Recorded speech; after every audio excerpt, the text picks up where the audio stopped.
Houston, Tranquility Base here. The Eagle has landed.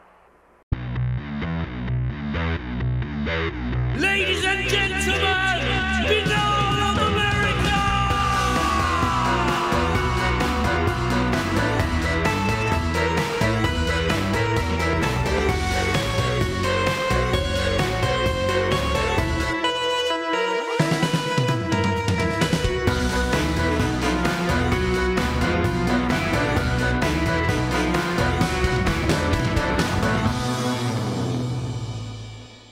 And now, ladies and gentlemen, your host, Tim Binnall. Ladies and gentlemen, it's your old friend Tim Binnall here, coming at you with the premiere of what we are calling Binnall of America, The Revival. Finally, at long last, BOA is back, baby. We're going to be coming at you with all new episodes every week, beginning with tonight's program. It's going to be really a lot of fun. We've already recorded several programs that you're going to be hearing over the next few weeks, and we've got a whole bunch lined up as well. And I want to keep this short and sweet. So for the folks who don't follow us on social media, who are completely surprised by this return of BOA, we've got some cool news for you. Over the summer, we launched the Binnall of America YouTube channel, and you can find that at youtube.com/@Binnall of America.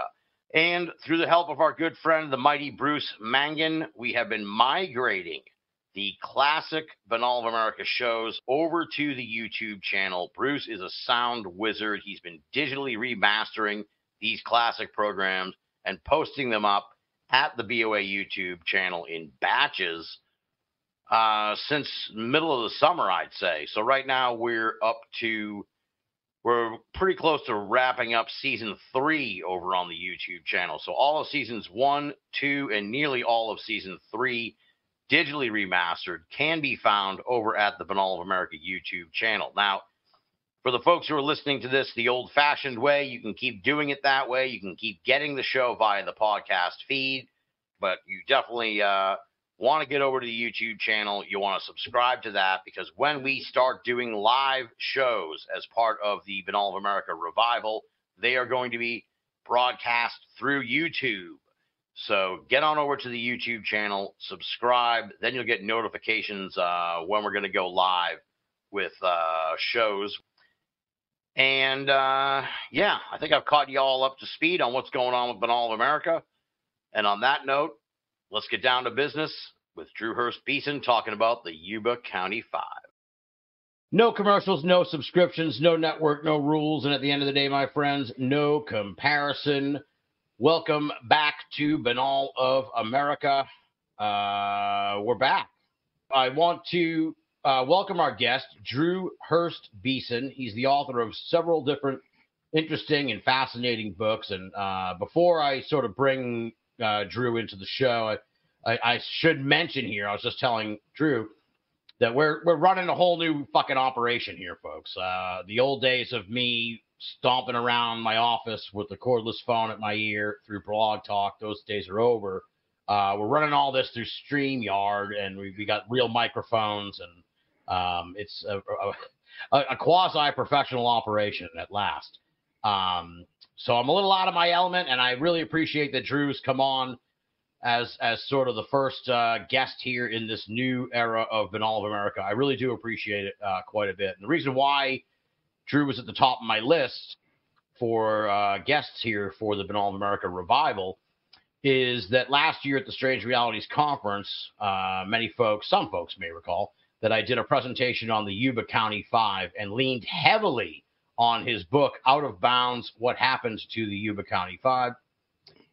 And so he was so gracious with his time and so generous with his insights when I spoke to him last autumn that, all over the course of the year, I've had a sort of scratch pad of guests I wanted to get on Binnall of America if we ever brought the show back. And so once it came time to start scheduling guests, Drew was at the top of the list. And like I said, he's been kind enough to come on here and put up with my fucking hijinks here as I'm trying to figure out. It's very, people can't, they're only going to hear the podcast. They're not going to see us. They're not going to see our faces. it's very odd for me to be like stuck in my chair this whole time. So it'll take some getting used to, but I'm looking forward to it. I'm looking forward to getting into some real interesting and deep conversations starting tonight here with Drew. As I said, he's the author of Out of Bounds, What Happened to the Yuba County Five, which I believe, and you can correct me if I'm wrong, Drew, this is the only book out, the only book solely about the Yuba County Five. Yeah, there's another one that's not real popular. It's I can't even remember what they call it. It's not. They don't have Yuba County 5 in the title, so it didn't do too well. But I have a friend named Tony Doug Wright that's going to be coming out with a really comprehensive book on the Yuba County 5 called Something's Not Right, and which is kind of a tie to his name, which is right. But it's going to be a really like years in the making kind of book. So we're all kind of excited about this book coming out by Tony Doug Wright. So that'll be like the second book on Yuba County 5. Excellent. And I would be remiss without mentioning you're also the author of Sighting In on the Zodiac Killer, Unmasking America's Most Puzzling Unsolved Murders. And for folks who watched the recent Peacock series on the Zodiac Killer, you may recognize Drew. He was featured in that. And he's also the author of Paratrooper of Fortune, the story of Ted B. Braden, Vietnam Commando, CIA operative, Congo mercenary, and just maybe D.B. Cooper. And what I like about Drew is that he's sort of honing in on these real classic mysteries and trying to unearth some new insights into these stories. And as I said, tonight we're going to look at the Yuba County 5 because that's kind of like I wouldn't call it my wheelhouse. I really crammed like crazy to do the presentation. And sort of refresh my notes tonight. But Drew knows this thing backwards and forwards, this case. And it's really a fascinating case. But before we get into the Yuba County 5, let's start out with the bio, the background. Who is Drew Hurst Beeson? How'd you get mixed up in all this? How'd you decide to, because I've talked to a lot of people over the years on this show. It's sort of an interesting question in a sense where it's like, lots of people are listening to this show right now. Lots of people are fans of this stuff, but very few sort of take the leap and be like, okay, now I'm going to start producing stuff. Now I'm going to start writing things or doing a podcast or sort of dip my toe into being a creator, if you will. So what made you, where did your interest in all this come from? And then what made you decide to, pursue it, writing and stuff? Well, I've always loved all the unsolved mystery type stuff, starting with the show Unsolved Mysteries with Robert Stack. Of course, going back to that, I'm 54 years old, so I was primed for that show, and that's the one that first exposed me to the D.B. Cooper case. I think In Search Of with Leonard Nimoy actually covered it first, but I probably saw an Unsolved Mysteries episode and then found the one with Leonard Nimoy on In Search Of. But those were the first two shows that put D.B. Cooper out, so I always liked the unsolved classic mysteries, and D.B. Cooper was definitely one of them. Never thought I would write about it, and then after that, I became heavily influenced by Art Bell, Coast to Coast AM, which I know you're real familiar with. Paranormal stuff, kind of did the whole paranormal dive, just being a fan of it all.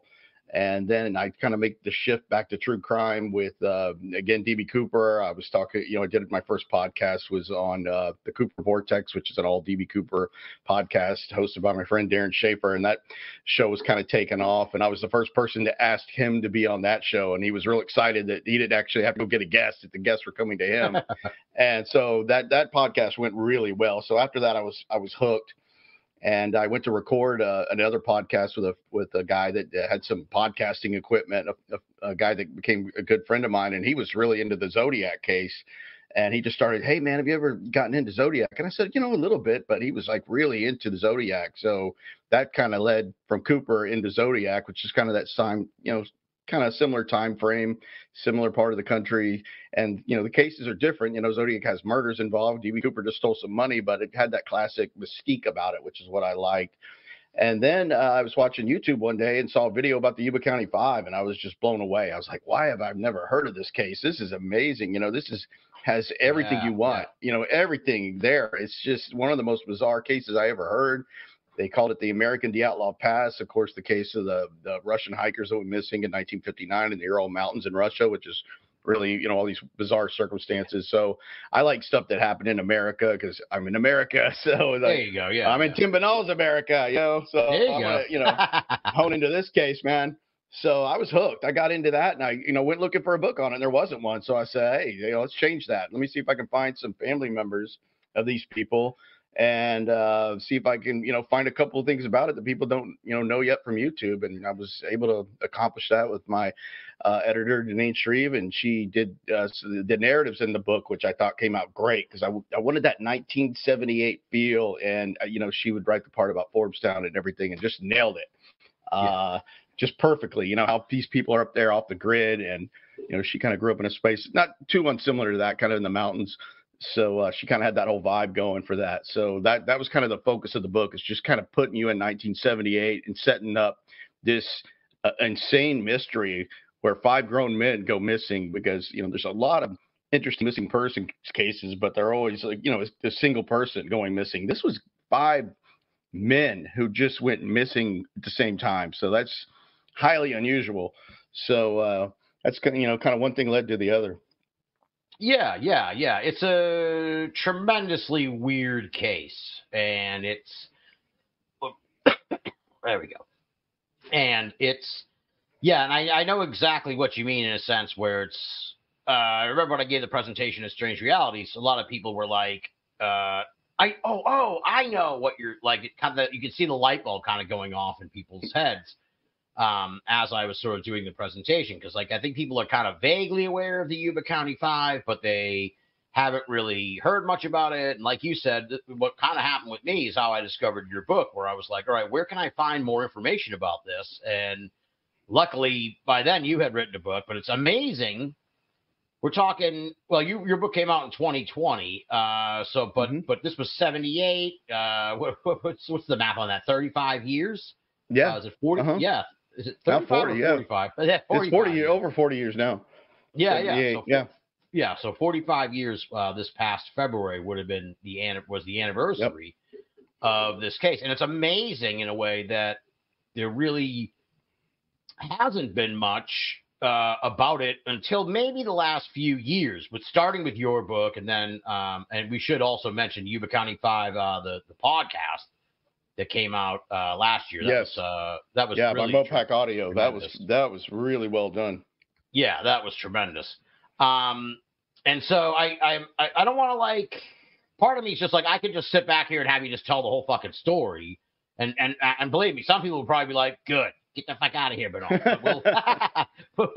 We'll sort of go point by point here through this as best we can. Sort of first, let's start with the players, if you will, the characters, the 5 characters. But of course, as we'll kind of get into, there's 4 characters, there's 4 friends, and then there's sort of an outlier friend. Right. It starts with 4 guys that are all friends. They're all Yuba County 5. So tell us about first. Let's talk about the 4 guys. Yeah, the 4 guys are all had, some form of a cognitive disability. You could call that on the spectrum. It's kind of a term you would hear now. Back in the day, they might call it slightly retarded, but they were all had a form of, cognitive disability, ranging from one that wasn't real affected that I'll get into. The first one would be the guy named Jack Madruga. He was 30 years old, and he was probably the least affected of the 4. Then you have Ted Weir. He was 32. And just to give you an idea, Ted Weir was the kind of guy that, if he saw people, driving down the road, he would he couldn't drive, but if he was driving with somebody, he'd wave at the person. If the person didn't wave back, it would hurt his feelings. He was just, these were literally boys in men's bodies when you're talking about these 4 guys. Right. So Ted's the oldest at 32. You had Bill Sterling. He was 29 years old, and Bill was really quiet. He liked to read religious texts to patients at hospitals. And I think Bill actually had some mental issues going on, which were kind of discovered later, but he was, like the other 4, they were just really, really sweet. And Jackie Hewitt, 24 years old. Jackie was probably the most affected. He was, just really slow to react. He could read and write, but not very much. He couldn't make phone calls. He was scared to even use a telephone. So he was, the most affected of the 4. So those 4 guys together, they were known as the boys, and it was a term of endearment because they were just sweet. They had these sweet dispositions. They didn't date girls. They liked girls, but they didn't date them. They weren't of that. They would just probably laugh and giggle like boys would. But they were grown men in men's bodies, and they were all very athletic. And one thing that they loved was playing basketball. They played on a basketball team called the Gateway Gators at a place called the Gateway Projects in Yuba City, California. And they were very competitive. And these guys worked out a lot. They were muscular. They were, they were all pretty tall, and they were good athletes. Even though they were slow, mentally, they were still really good athletes and just loved basketball. And that's where the fifth member, an outlier to the group named Gary Mathias, came in. Gary was 25 years old, and he was going to the Gateway Projects as well. Gateway Projects was a place that, would take in boys like that had a disability, and they would teach them a trade, how to strip wire for Pacific Cable and Gas in California, and teach them to be be better adapted to the world and be able more productive citizen kind of thing. Yeah, and then a little Gary more shows up, kind of thing. Yeah, more self-sufficient stuff like that. So, and they also would take in people that were a little different than the boys. A guy like Gary Mathias, who was just basically a recovering drug addict. Gary had struggled with substance abuse for years, and Gary was also a schizophrenic, and he was taking medication for schizophrenia. But hard drugs and schizophrenia are a bad mix. But Gary was trying to get it together. He had been in the Army. He got thrown out of the Army for violent confrontation. So they finally just said, this guy's not working out here. And so they booted him out of the Army. He never really gets things back together too well, but he manages to get stable on his medication for schizophrenia, and he's making some strides in kind of getting his life together. He's working for his father-in-law in the landscaping business. So he winds up over at the Gateway Projects, just kind of seeing a drug counselor type guy help, make sure Gary kind of stays on the straight and narrow. And when he's there one day, this guy said, hey, I need some help maybe coaching these guys at basketball. I know you used to play football at Yuba City High School, and I know you're a pretty good athlete. Can you kind of show these guys a few things? And these guys already kind of knew how to play basketball, but they thought Gary might be able to add something to it. So that's how he comes into the fold with the 5, making it the Yuba County 5. But Gary is not slow. It's just he's a schizophrenic on medication. So that just kind of makes this whole dynamic kind of strange. So actually, Gary lived on the same street as Ted Weir did. So he was already familiar with Ted Weir, but he didn't know the other 4. But Gary was pretty much the leader because he was the most normal one. Gary could drive. He had a driver's license, and so did Jack Madruga. Jack Madruga had been in the Army, and he did have a driver's license. So all this comes together on February 24th of 1978. Well, let me jump in there. So I want to kind of flesh out a couple of points here on the story as we go along. So yeah, it is an interesting case in a way. There's a film. People should see the Woody Harrelson movie Champions. It's kind of like that is, I think, the closest maybe folks can kind of come to understanding these guys, because it's Woody Harrelson. He's he gets thrown out of college basketball, and they in order to get out of a DUI or something, he has to go and coach a group of mentally handicapped kids, and they're a lot younger in the movie. They're a lot younger than the Yuba County 5, but they have jobs, and I think a lot of people kind of get hung up on this case because we don't really necessarily, these folks, these guys, the boys, they weren't diagnosed specifically with anything. It was kind of like, this was the hazy, crazy 70s where it was the R word was just thrown around, and that was it. That was just the tag, and they didn't really have the nuanced diagnoses that we have today. But you made a point in the book, and when we talked last year, that all these guys, they graduated from high school. Some of them had jobs, some of them had social lives. So this 2 were in the Army. Yeah, 2 were in the Army.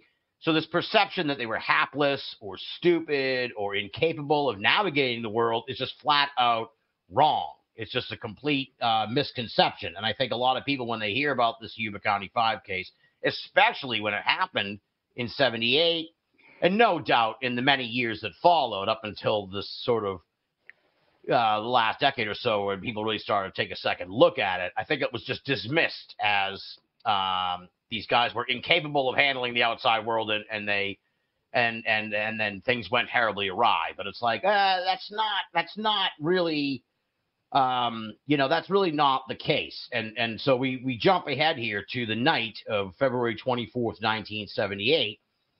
And I guess to make that point abundantly clear, I'll sort of fill in a little bit of the story, and then we'll jump to you. But they drove approximately an hour north from their house to from their homes in Yuba County to support the UC Davis basketball team. They were huge fans of the UC Davis basketball team. UC Davis Aggies, That's right, and they were playing a game at Chico State. And I guess the point that I wanted to make is that this wasn't out of the question. This wasn't some crazy thing. This wasn't like their parents weren't like, oh no, on the edge of their seats. How are these guys going to? This was a perfectly normal thing. These guys were perfectly fine to go to the basketball game, drive an hour north. They didn't need a minder or like adult supervision or anything. Like, they were adults. They were adults. They were a little slow, but they were perfectly capable of handling themselves in the real world. And like I said, I think that people really get hung up on that aspect of the case, and it kind of clouds their perception of what might have happened that night. So that's that's sort of a jumping off point I wanted to mention. Oh, that's important. Absolutely. Very important. I think it is. I really think it is, because like I said, these guys don't get their due. I think they're written off unfairly. And so it's important that we stress this for the listeners, that these were 5 capable adult men. I mean, I'm looking at the ages here. Jack Madruga was 30. Ted Weir was 32. 32. Yeah, Bill Sterling's 29. I mean, that's not much younger than me at this point. I'm 44. So, I mean, that's not really, these were, like I said, these were grown men. As you said, they were like boys in men's bodies, but they were perfectly fine making this trip up to Chico State. Yeah, absolutely. They'd done it before. Yeah. They traveled like that many times, day and night. It wasn't something, out of the question for them at all. But yeah, that's a good point to stress that people do get hung up on the disability part of it, like a bunch of retarded guys, as they would say back then, or mildly retarded. Right. And that really wasn't the case. Some of these, would have just been somebody on the spectrum, like a Jack Madruga, or Jackie, just really slow learners. But yeah, they got out of high school too in the Army. Jack could drive. He had a driver's license, which is real important. But yeah, they weren't as bad off as people make them out to be. They were very capable, and they were strong. These were strong, athletic guys that played sports all the times, and that they could get around. They're very physically fit.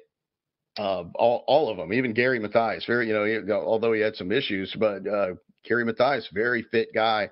And, he was kind of the leader, but they kind of had their own ways as well. So they all together as 5, no one really worried about them too much. Their parents didn't worry much. They all lived at home, including Gary Mathias. All 5 of the boys still did live at home, but they were, pretty independent.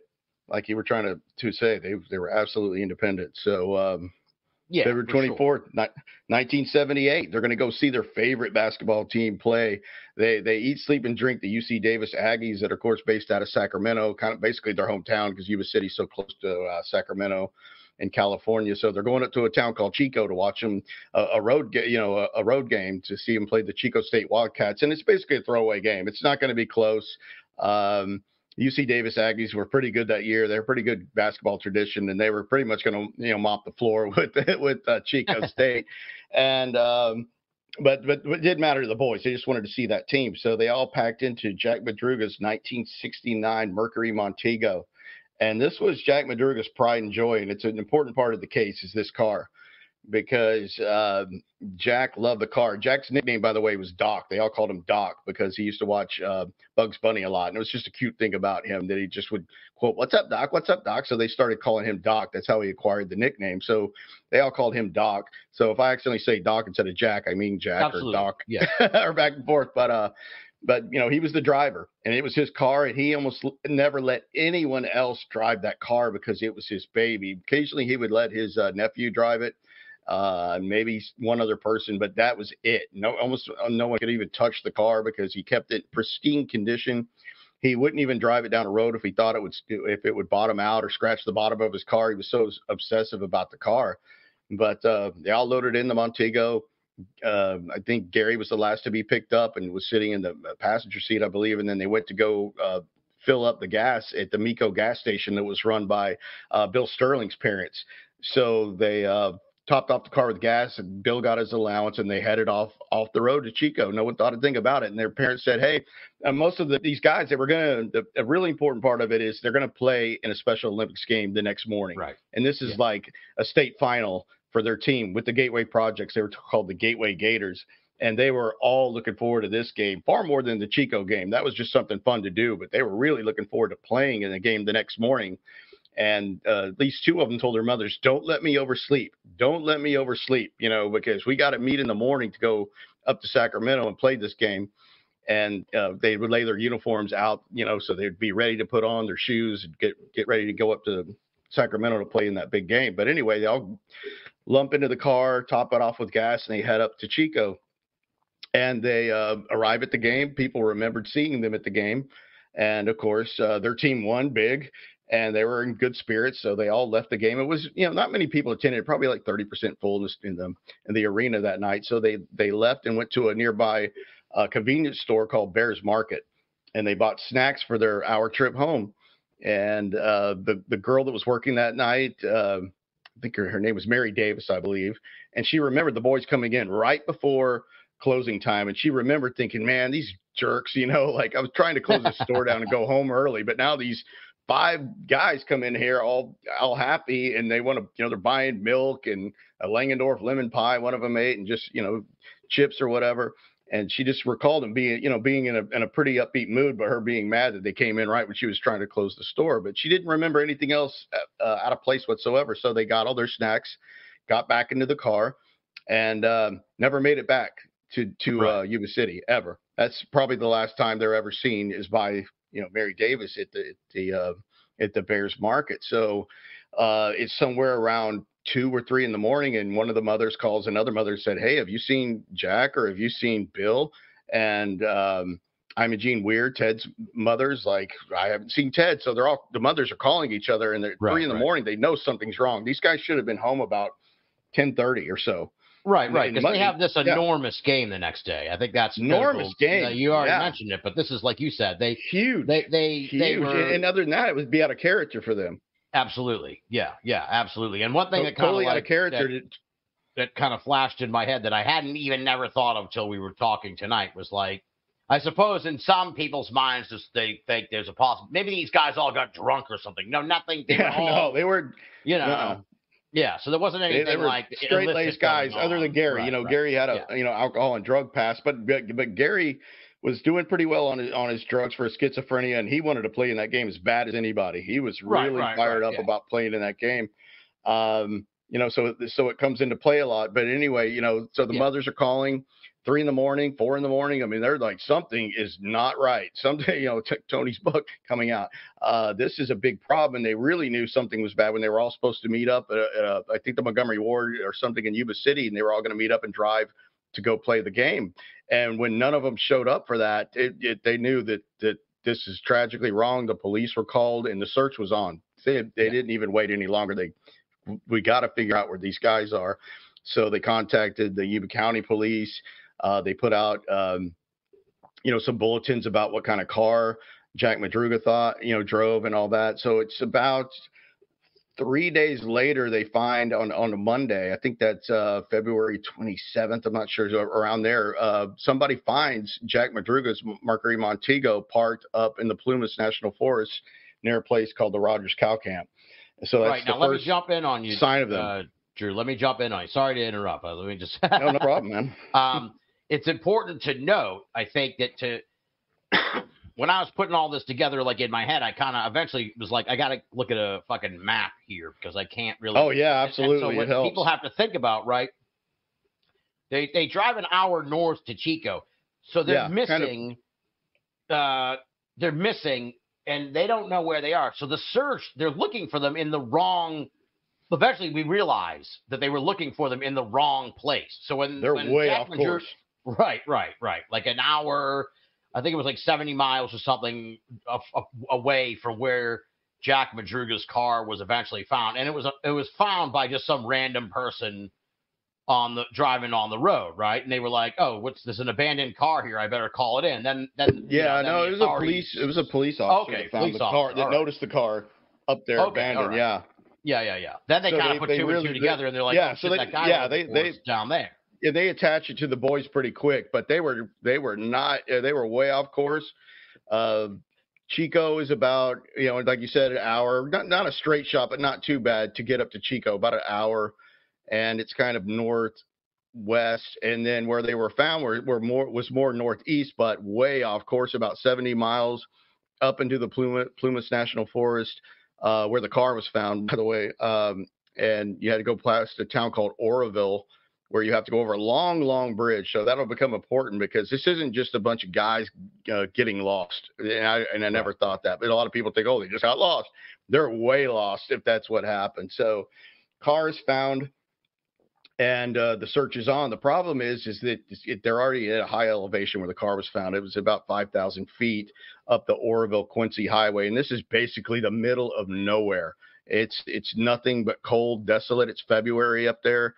There's snow everywhere. A blizzard came in, and they start searching snowmobiles, this whole area around the car, and they find nothing, zero. And they're trudging through the snow. There's no sign of anything, and they just can't figure this out. Where did they go? They found inside the car, they found the wrappers and everything, but no other clues to what happened to the boys. There was a quarter of tank of gas in the car. The car was completely operational. They hot-wired the car and they drove it back to Oroville. There was nothing mechanically wrong with the car. It looked like it had just been barely snuck in a little bit of snow, just enough to get the car stuck, where 5 of these athletic guys could have easily have pushed it out, and they knew it. But for some reason, it looks like they just abandoned the car, window rolled down, which is something Jack Madruga would have never done. He would have never walked away from his car with the window down. He babied that thing. Yeah. They left the car in a hurry. Whatever happened, they left this car in a hurry, but there was no sign of the boys anywhere around this place called Rogers Cow Camp.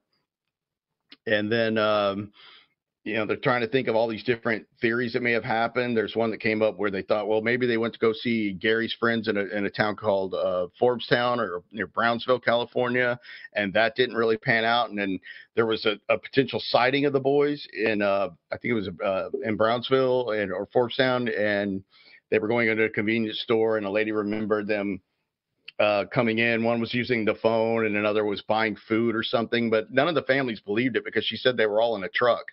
And they were like, no, they would not have been up there without being in Jack's Mercury Montego. Right. It just didn't make sense to them. And they said, I think they thought that the woman saw Jackie Hewitt using the telephone, which is something he never did. He'd have other people make his calls. So that sighting just didn't really pan out. And, but they looked into it. And then by this time, there's a reward out by the families. It was $500 at first, and then I think it got higher and higher, which was a lot of money back then. And they weren't wealthy. These people did not have, money. These were very working class families. It's important to note. Right. What I think is interesting, too, is I think I pulled this right from your book, is that I think you specifically mentioned, similar to Dyatlov Pass, the idea here, the sort of idea when they find this car, is that much like those poor hikers in the Ural Mountains, whatever impacted these 5 guys, the Yuba County 5, an unknown compelling force. Yep, drove them from the car. That's what it was. Unknown compelling force. The same mysterious, maybe not the same actual thing, but the same phenomenon, if you will. Something caused them to frantically get the fuck away from this car. Yeah, immediately.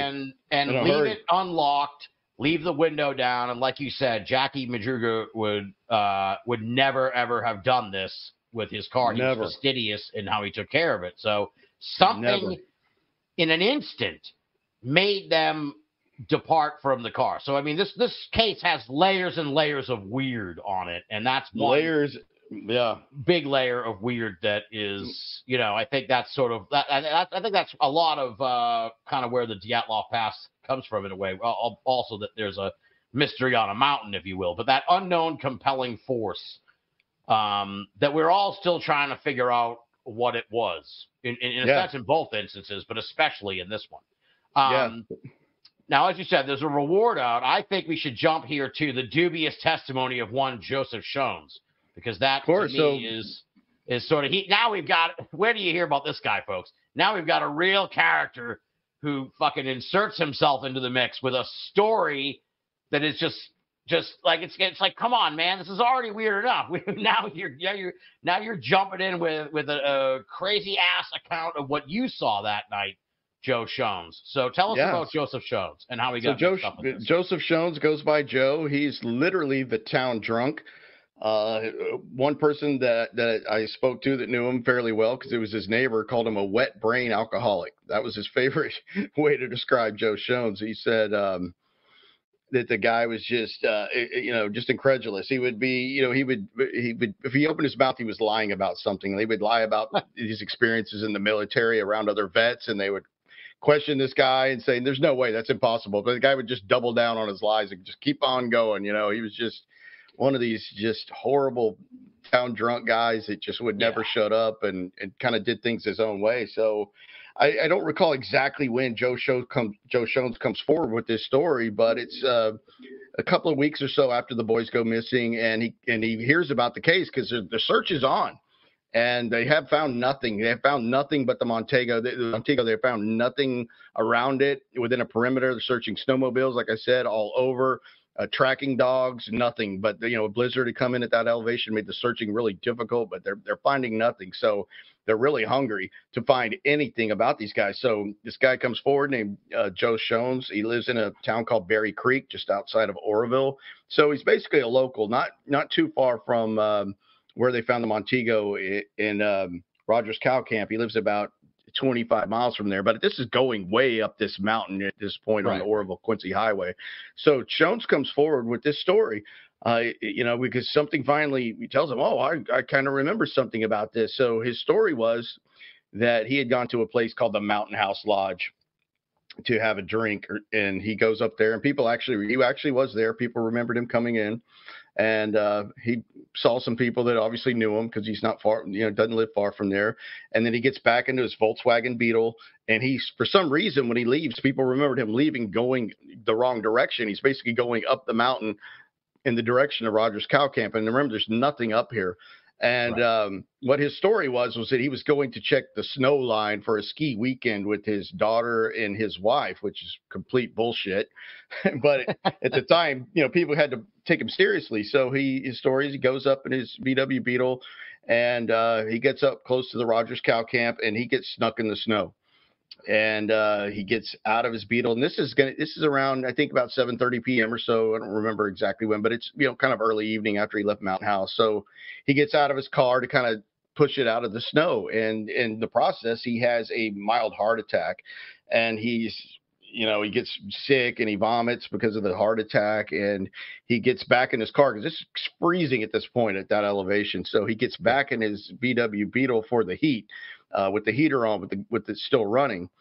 And at some point, he's awakened around midnight, and he sees some headlights behind him, and he sees people get out of a car, and he remembers like 4 men and a woman holding a baby is what he remembers, and he sees a flashlight. So he gets out of the car, and he says, help me. I've had a heart attack. Please help me. And nobody comes to his aid, and he's like really stunned by this, and he's like, why aren't these people helping me? And then all of a sudden they get back in the car, and the headlights go out, and he doesn't see anything anymore. And there's another version of the story where another car comes up behind him, but the official one, I think now, is that it was only one time where this car comes up behind him, woman and a baby, all this kind of stuff. So it's very convoluted. Yeah, it's very convoluted because he told it multiple times that it gets convoluted, but it's basically the one-time thing. They get back in the car. They don't come to his aid. He's really upset by this. So he gets back in his car until the gas runs out. So he doesn't have heat anymore. So this is around 5, 6 in the morning. So he finally decides to get out of his car after, suffering this heart attack and just fighting the cold. So he starts making the walk back to the Mountain House, which is I think he's a good 12 miles. I mean, a good long walk. I can't remember a certain amount of miles. I mean, I don't even know how he can do this after having this mild heart attack, but he remembers walking past the Montego and looking inside it. He doesn't remember seeing the keys, but he noticed that nobody was inside it, but he made note that he saw the Montego. He goes back to the Mountain House Lodge. People are there, I guess, open early in the morning, doing whatever. And he walks in, and he comes up to the bar, and he makes the comment to someone working there. He said, I should have done this 2 years ago. And 2 different people verified that. It's actually in the police files that he made that comment. Nobody still knows what he meant by it, but he said, I should have done this 2 years ago. What? Yeah. Did you ever hear that? No. Yeah, he made that comment. I think that was in your book. That's new information. Yeah, I didn't know it at the time. I didn't have the files when I wrote that book, but that's in the police files. Well, let's stop there for a minute and speculate. Yeah. What do you think he's saying there? If you want to get real wild and get off the trail, I think maybe, and I've had people even come after me for suggesting this, but tough shit. I think it could have been a botched kidnapping. Wow. Interesting. I really do. A botched kidnapping of one of the something like a chowchilla. Guys? Like chowchilla, something like that. With a bus with the kids on it, like something along that line. You remember that happened not pretty close in time to that with the chowchilla thing and the bus, and they buried the bus and they managed to break out and caught the guys that did it. Yeah. So that was kind of a similar time, where dumbasses would do stuff like that. Yeah, that's crazy. I mean, he made that comment. That's in the police files, and they recalled him clearly saying that I should have done this 2 years ago. He asked for a couple of Bufferin because he had a heart attack, so they gave him a couple of Bufferin, and they even made note that it was Bufferin. It wasn't some, Tylenol. It was Bufferin, and they remembered that, and that was in the police file. So he was up there for sure. This, he didn't lie about being up the mountain because they went and retrieved his car from up there. They went and got the Volkswagen Beetle. So he makes that comment. I think he got a cup of coffee or something, and this couple winds up taking him home that I think kind of knew him, but not really well. Of course, they drop him back off at home in Berry Creek, which is about 10 miles from the Mountain House. And, of course, he doesn't even thank him because that's Joe Shones. People are always getting this guy on, and they would just take off. He sounds like a real character. Now, so when he got the car back, when he went and got his car back, was the other car still there? Do we know that? No, no. I think they had already. I think the Montego was already taken away. I'm not sure. That's a good question. That's a really good question. That's the weird part. I'm trying to bring it. Yeah. Well, if the car was still there when they came and got his, I know his wife went up there with somebody to retrieve his VW Bug, but. That's one of the. I'm almost thinking it had to be gone because they would have seen that when they saw Jack's Montego. Yeah, so. They found. Yeah, his car would have had to have been gone before the Montego, or else they he would have noticed it. Yeah, I think they may have gotten it maybe the next day then because they found Jack's car on that Monday evening, and his car wasn't there. So on the 26th. So they must have gotten it. And you point out a number of issues here with the story. That I'll sort of take the load off your back here, where he said he sat in the car for 5 hours running the heat, but the car had to run for the heat to work, so that is not possible. PW air cooled engine, it wouldn't produce heat if the car wasn't running. Like actually driving. Just having it on wouldn't do it. You have to have that wind going through the air-cooled engine to trigger the heater. You could get an aftermarket heater, but this old drunk Joe Sones didn't have one of those. So the car was not producing any heat while it wasn't running. So that's the first sign it's a bullshit story. Yeah. And then he said he was going to look for the snow line. He would know that information. It wasn't like you didn't have to go up to the fucking mountain to know that. Yeah. He was and he said he owned a cabin up there. Yeah. He said he owned a cabin up there. He didn't. He did not own a cabin up there. He had a trailer and some property in Berry Creek, which is, further south of the Mountain House. He owned nothing up the Oroville-Quincy Highway, nothing. So that was a lie. Yeah. And he was woefully out of shape. So there's just no way this guy was going on any kind of skiing trip. No, this guy wasn't skiing anywhere. He always fought with his wife. I know a guy that talked to his daughter, and she actually has a intellectual disability herself, which is interesting because the boys did. But she even scoffed at the notion of a ski trip with her father because, it's just something they never did. So that's Joe Shones, and we'll probably get into him a little bit later as we sort of look at these different scenarios. I think what people. To sort of will connect back to the narrative here. So we've got 4 different jurisdictions are working on searching for the boys. And there's all kinds of inclement weather. This is difficult terrain. There's tremendous snowfall. and it's this vast distance of wilderness. So they're pretty much, it's a really difficult search. And what I thought was interesting as I did my research into the stories, especially leaning on your book heavily, was that they go missing on February 24th. They find the car about February 27th or so. They search through around late March, and then they just call off the search. So we're talking April, May go by. No one's even looking for them. Maybe family members are up there kind of toiling around looking. Oh, yeah. The family members were always trying to get involved, go up there, do what they could. They were desperate. Jack Madruga's mother consulted a psychic that was pretty well known, and the police took that seriously. They wanted to find these guys so bad. Lieutenant Lance Ayers was one of them because he had gone to school with a couple of the boys, and he was really dedicated to try to find them. So they sat down with the psychic. There's actually they actually have a recording of the psychic reading from this case. Yeah, that recording's out there. I have it somewhere where the lady's actually doing a reading, and they took it seriously. And she had a vision that they were held at some house, and there were some numbers on the door. So the police actually went around looking for this house that she saw because they were that desperate. Of course, none of it was right, but they were that desperate to look down any avenue, any place that could help. They were, no stone unturned kind of thing, literally trying to find these guys. But yeah, all these months and nothing, inclement weather and nothing found until, of course, early June. Of 1978, it's finally starting to things are finally starting to thaw out, and there's a group of motorcycle riders, and they're coming into this place near the Daniel Zink campground, and there's a place called it's a fire base camp for the U.S. Forestry Service, which is right outside the Daniel Zink campground, and these 5 motorcycle riders pull into this place, and one of them takes off his helmet and immediately hit with this horrible smell, this sweet, sticky smell that something was dead. And he thought there's got to be a big dead animal around here because it was so pungent that he, almost threw up. And, the other riders are there. But this one, lead guy, after taking off his helmet, he wanted to see what the source of the smell was.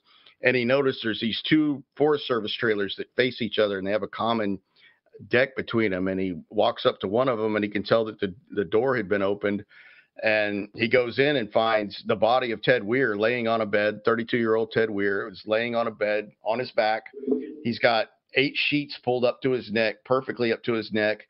He's obviously deceased. Some of his toes are missing from gangrene and frostbite. He has some of his items beside him on a table, and he's lost about 80 pounds. He weighed about 200, and at this time he's about 120 pounds.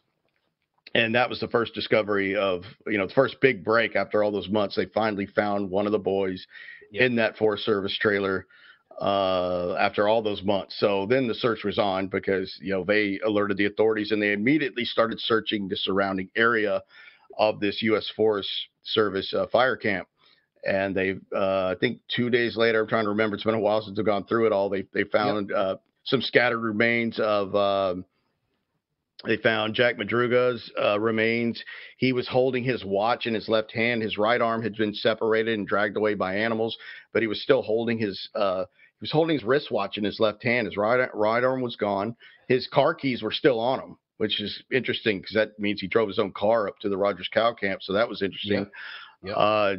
Jackie Hewitt, they found. I think Jackie was found a couple more days later. I think Jack was found along with Bill because they were good friends, and they were somewhat found close together. But their bodies had already been, some of their bones have been dragged away by animal predation and things like this. But it was really tragic because Jackie Hewitt's father was up there looking for him, Jack Sr., and he was there when they found his bones. He picked up his jacket, and his tailbone fell out of it. It was very, traumatic stuff. Bill Sterling's father was up there when they, one of the other searchers found Bill's remains, and it was just devastating. And he said, "Sir, I think we found him." And he says, "How do you know?" He goes, "Well, because his wallet is still on." I'm talking about Bill Sterling's. And he says, "Well, are you sure?" And he said, "Yes, there's a picture of the twins in there. He had 2 twin sisters, younger. and his social security card's in there and his license. So they knew it was him. So he's devastated by this. There's actually a photograph of his Bill Sterling's father being consoled by a friend not far, on this just moments after. The press wasn't real friendly. They were kind of in the, up there knowing they're finding these guys now. So in those next 3 days, they had found the remains of everybody except for Gary Mathias, who's still not been found to this day. Gary, they think Gary made it to the trailer. That's what they believe. The police believe that Gary made it to the trailer, along with, of course, Ted Weir. Yeah, because Ted was found there, and they think also Jackie Hewitt made it, and they think that that Jack Madruga and Bill Sterling perished from hypothermia before they even made it to the trailer. So just to give you an idea of the distance, they're going up the Orville-Quincy Highway. It winds around these mountains. But as the crow flies from where the car was abandoned to where they found them in this fire base camp was about 5.7 miles as the crow flies. Going around the road, it was closer to maybe 16 miles. If you walked along the road, an easier way to get there. We obviously don't know the direction the boys took, but they were wearing street clothes. They didn't think they needed their jackets to go to a basketball game in Chico, where it wasn't that cold and they'd drive straight home. So they're wearing street clothes. They're not wearing heavy jackets. I think a couple of them had light jackets like Gary, and they're going through 3 to 6 foot snowdrifts at the dead of night, freezing. And we're talking miles and miles and miles too. Miles and miles of walking. Yeah, not like you're not like talking freezing, about like a football field. Yeah, we're talking like 10, 5, 6, 7 plus miles. Miles. Shortest distance might have maybe 12. I mean, because they couldn't really walk as the crow flies. They'd have to kind of meander around. And one of the theories is they followed the path left by a snowcat vehicle that kind of plows the road, and there was a snowcat that went up the day before they went missing. They went missing that late Friday night, but the day before, a snowcat went up to that very Forest Service camp to get the snow off of the trailers so the roofs wouldn't collapse. So they surmised that maybe the boys found that trail and followed it as far as they could all the way to the trailer, and that's how they found the trailers. And just to make a note here, I have from my notes from the book, the snowcat trail is 10 miles. Approximately 10 miles long. I think folks need to wrap their minds around this. We know for a fact Ted Weir got to the fucking cabin. He made it, no doubt. He would have had to have walked 10 miles in this freezing temperature, atrocious condition, weather-wise. Street clothes. Yeah, and as you mentioned earlier, pitch black. I mean, I don't know how long it would take to walk 10 miles, but we're talking hours. In those conditions, going uphill. That's what's not normal. When you get lost, you usually go back downhill. Even on foot, it's just a normal inclination of a human being to go downhill. But they go up. The hardest direction they go up. Aspect of it. Yeah, absolutely. Very strange that they would go up civilization is down the hill. And again, these guys would know this. They had the common sense necessary to know that if they went downhill, they would find civilization. The further uphill they went, it was likely to be more desolate. Now, some of the interesting conditions of the trailer, as you mentioned, Gary Mathias' shoes were in the trailer. Ted Weir's are missing. Ted Weir's so no one's shoes quite sure what that's all about. Well, they think that it's possible that Gary Mathias switched shoes with Ted Weir because Ted had bigger feet. He was taller. That Gary switched shoes or took Ted's heavier, sturdier leather shoes and decided to head on out for help. And we don't know exactly when, but they did find Gary Mathias' sneakers in the Forest Service trailer. One strange thing was that there was never any evidence of a fire being lit at all. And, of course, I don't think there's anything inside these trailers, but they would have definitely had enough kindling to start one outside, which would have been far warmer. I mean, the trailer will give you a little bit of some comfort because of wind, but there was they broke a window to get in initially. So that cold air is still getting through that window, and it's metal. You're not getting that much warmth from it. But they had all kinds of kindling in the trailer. There was matches in there. No one tried to start a fire, which makes no sense because Gary Mathias was in the Army. So was Jack. They knew how to start a fire. Another thing was there were sea rations in a neighboring trailer, and they found these sea rations and broke into a cabinet and was attached to the other trailer, I believe. And only about 16 or 17 sea rations were even open. 2 were opened with a P-38 can opener, which only guys in the Army would have known how to use. So they think that was Gary Mathias because they don't think Jack Madruga made it to the trailer. But we don't know 100% of any of that. That's just what they speculate. There was propane there on one. Right. Yep. Well, I think you point out that or it may have been, I don't know, with the P-38, people make a big to-do about the P-38 can opener, but it's really not that fucking complicated. You don't have to be a damn... It's not that hard. Yeah. I mean, it's like a straight out of the 1950s style can opener. It's like, I'm sure if you gave it to someone off the street right now and handed them a can, they could figure it out. Maybe 5 or 10 minutes to go. Oh, all right, you got to put the thing here, and then you twist. Oh, okay, I got it. Yeah. If you were motivated and starving to death, you'd figure it out. But but the weird thing is, there's much ado about the can opener where it's like, oh, these guys wouldn't know, and it's like, no. Yeah, I think a friend of mine, Tony Dinelli, kind of debunked that quite a bit because he could have done it with a church key or something like that. But the thing is not that much food was consumed. Right. And one of the theories is, well, the boys, the way they were, they would have thought it was stealing, even if they're starving to death. But, obviously it wouldn't have bothered Gary Mathias, which leads to another lot of weird trails you can go down. But not much food was consumed, and there was enough food there for all 5 of them to survive for a year. I mean, this place was well stocked. It was a Forest Service trailer base camp, but it was one that was pretty remote, and it was not manned year round, obviously, because there was no one there. But they did maintain it. So, they surmised maybe they did follow that path of the snowcat, but not much food was consumed by, even if 3 of these guys made it, not much food remains were found there at all. So that's one of the first big mysteries. Second, no fire anywhere, no evidence of a fire, but, maybe there was one and then the snow came in and covered it, but it doesn't look like they ever started a fire.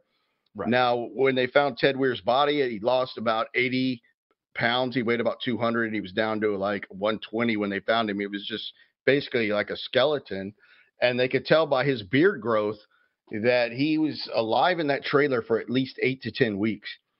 So somebody had to have been taking care of him because he had severely frostbitten feet and gangrene. Some of his toes were missing, and it must have been excruciating pain for him. The condition his toes were in. Like, somebody had to be taking care of him. Somebody had pulled those bed sheets up perfectly around him. Yeah, absolutely. Yeah. Someone had debated. We debated. Was it Gary Mathias taking care of him, or was Jackie Hewitt able to take care of him? Jackie's family says certainly he could have. We don't know that Gary didn't head out early. Maybe Gary got there, knew they were in trouble, switched shoes, put on Ted's sturdier shoes, and headed out and just got far enough away, and then he succumbed to hypothermia. We don't know because they've never found Gary's remains. But what's strange is really no evidence of a fire. Plenty of kindling, matches in that trailer. There was propane, but maybe you could probably see how maybe they missed that, where you could go in and actually turn the propane on. I mean, these things were fully stocked. They could live there for a year comfortably in that trailer with heat, food, everything you wanted was there. But not much of it was used, and it makes no sense. It was almost like they were afraid to call attention to themselves once they got there. Like something scared the hell out of them. Yes. To abandon a perfectly running car. There was nothing wrong with the car mechanically. Had a quarter tank of gas. It started right up. It just boom. As soon as they actually hot wired it, started right up. Right. Wasn't stuck that bad. Absolutely not. Yeah. So I'm going to circle back and do sort of and I don't really have us penciled in for a certain length of time here. You cool to just keep going for a little while here? Yeah. I don't know what. Shoot. Okay, cool. Definitely. All right. Man. Cool. I tend to be a long talker, and this story needs to really be fleshed out. You know what I'm saying? It does. We've done an hour here. It's a great one. We've just done the story itself, and sort of to circle back now for the people kind of, I don't know, just joining us after watching Family Feud or whatever. We're just coming in. I don't know how that happens, but so to make a long story short, and then we're going to get into the theories. You've got 4 developmentally disabled guys who are pretty capable adults, essentially, despite their shortcomings, if you will. And folks, I really am trying to be as compassionate about all this as I can. I'm not perfect with the nomenclature, and I apologize if I stray in the wrong direction. And of course, Gary Mathias, who's a schizophrenic, but beyond that is perfectly capable of mentally navigating, the world. He doesn't have sort of the developmental disabilities these guys have. So these 5 guys, they go to the basketball game. Everything seems fine. Somehow or another, they wind up about 70 miles off course on this fucking mountain. Some unknown compelling force either puts them on the mountain or undoubtedly causes them to flee the vehicle. Okay, then they're missing. Ted Weir winds up in the cabin. The other 2 guys, Gary Mathias is never seen again. Never seen again to this day. Yeah.